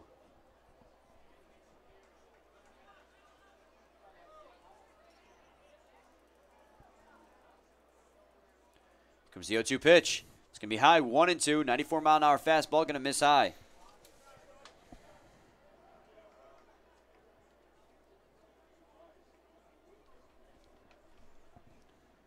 One-two pitch. Ooh, it's going to be inside. Count's going to run full 3-2 now on Chris Cruz. The count's going to be 2-2. The scoreboard was playing tricks with my eyes. Here comes the 2-2 pitch. That's going to be in there for a ball. Now it's 3-2. Now the count is full. Fans and even me are at the edge of my seat here. Runner at first and second. 3-2 count on Chris Cruz with nobody out here in the bottom of the 9th inning with a 2-2 tie ball game. Jellikowski's the winning run at second base. Here comes the 3-2. Oh, Cruz is going to drive that one down the right field line. That's going to be a foul ball. They're actually saying it's fair. Are they, though? Because I saw a foul ball from the umpire. Wow. And the Unicorns are started celebrating, saying that was a fair ball. And Jim Essien is pissed. And he's thrown out. And he just got thrown out. So it was foul. That was a close play there, Brian. That was. It's tough for me to see down the right field line. I thought at first coming off the bat from Chris Cruz that was going to be a fair ball. But it was called foul, and that would have won the game without a doubt. But instead the count is still 3-2 as that's called a foul ball. And we are one pitch away from this being a done ball game. Wow. So now Jim Essien is kicked out of the game after he slams his helmet on the ground.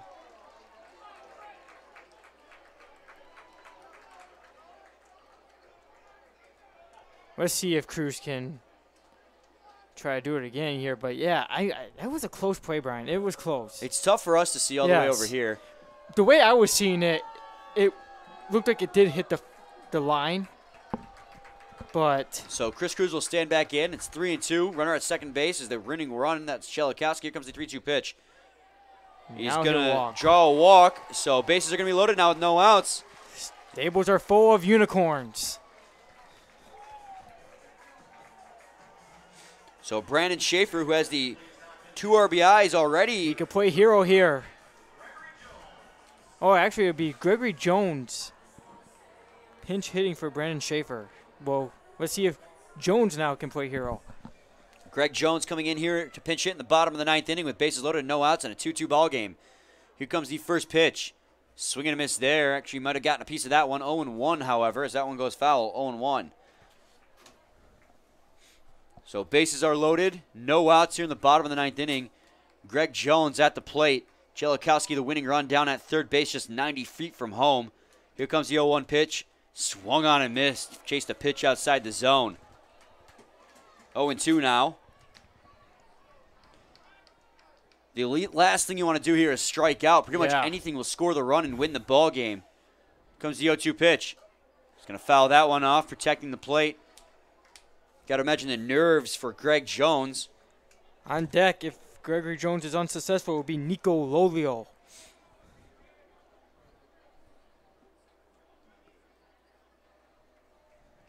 Here comes the 0-2 pitch. It's going to be high. 1-2 now. 94-mile-an-hour fastball misses.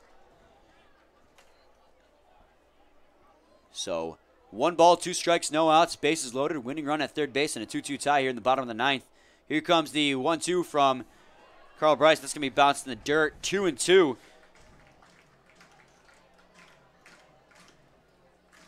I'm at the edge of my seat here, Brian. I know you are too. As am I. I got my restless leg syndrome going on here. Anxious to see if the Unicorns can capitalize on this one.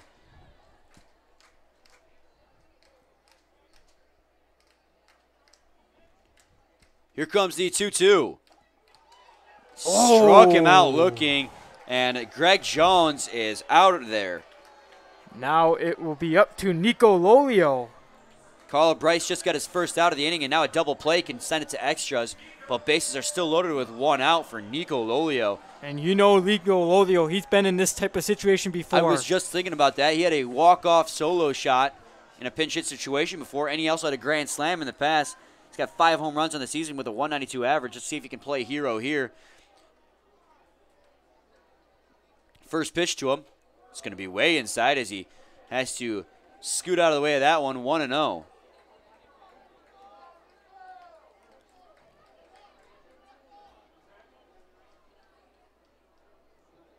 It looks like Paul Nochi wants to talk things over. Carl Bryce on the mound. He gave up the 2 base hits to start off the bottom of the 9th and then walked Chris Cruz. Bases are loaded with 1 out. A double play can end the inning, and I guarantee that's probably what they're thinking right now. Nico Lolio is 0 for 3 today with 2 strikeouts. Paul Nochi returns to his dugout.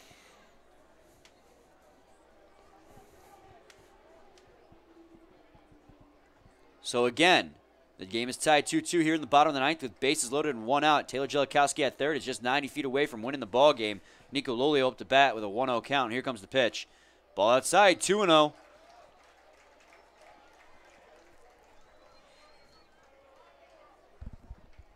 This is interesting here. Here comes the pitch from Bryce. That's going to miss outside, 3-0. And another ball will win the ball game and walk in a run. And the fans begin to start cheering.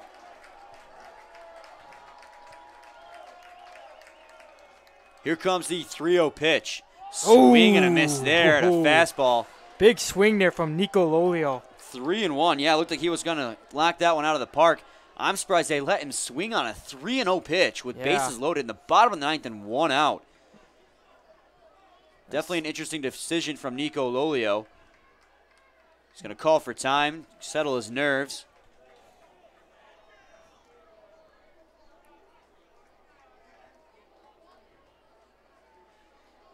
(3-1). Here comes the pitch from Bryce. Swing and a miss again as he's going to cut it at 91-mile-an-hour fastball. On the inside, too. So what was a 3-0 count is now 3-2. So 3 balls, 2 strikes, 1 out. Bases loaded here in the bottom of the 9th inning for Nico Lolio. Carl Bryce trying to work out of a jam here and send it to extras. Here's the pitch. He's going to drive that one to center field. In right center, tagging from third base is going to be Jellikowski. He's coming to home.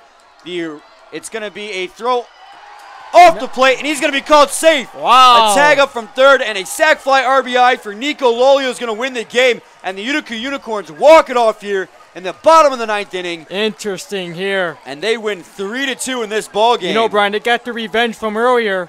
The walk-off grand slam from Cam Stewart, and now a walk-off sac fly from Nico Lolio.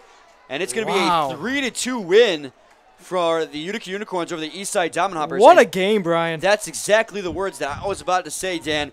From the starting pitching down to the last second victory, it's going to be a lot of cover here in the post-game chat. We'll be back in a couple of moments after we tally up our final scores. Please stay tuned for more.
All right, welcome back, everyone. Brian Fisher and Dan Dobler with you here for a post-game chat and an exciting Saturday evening ball game. Yes, it was, Brian.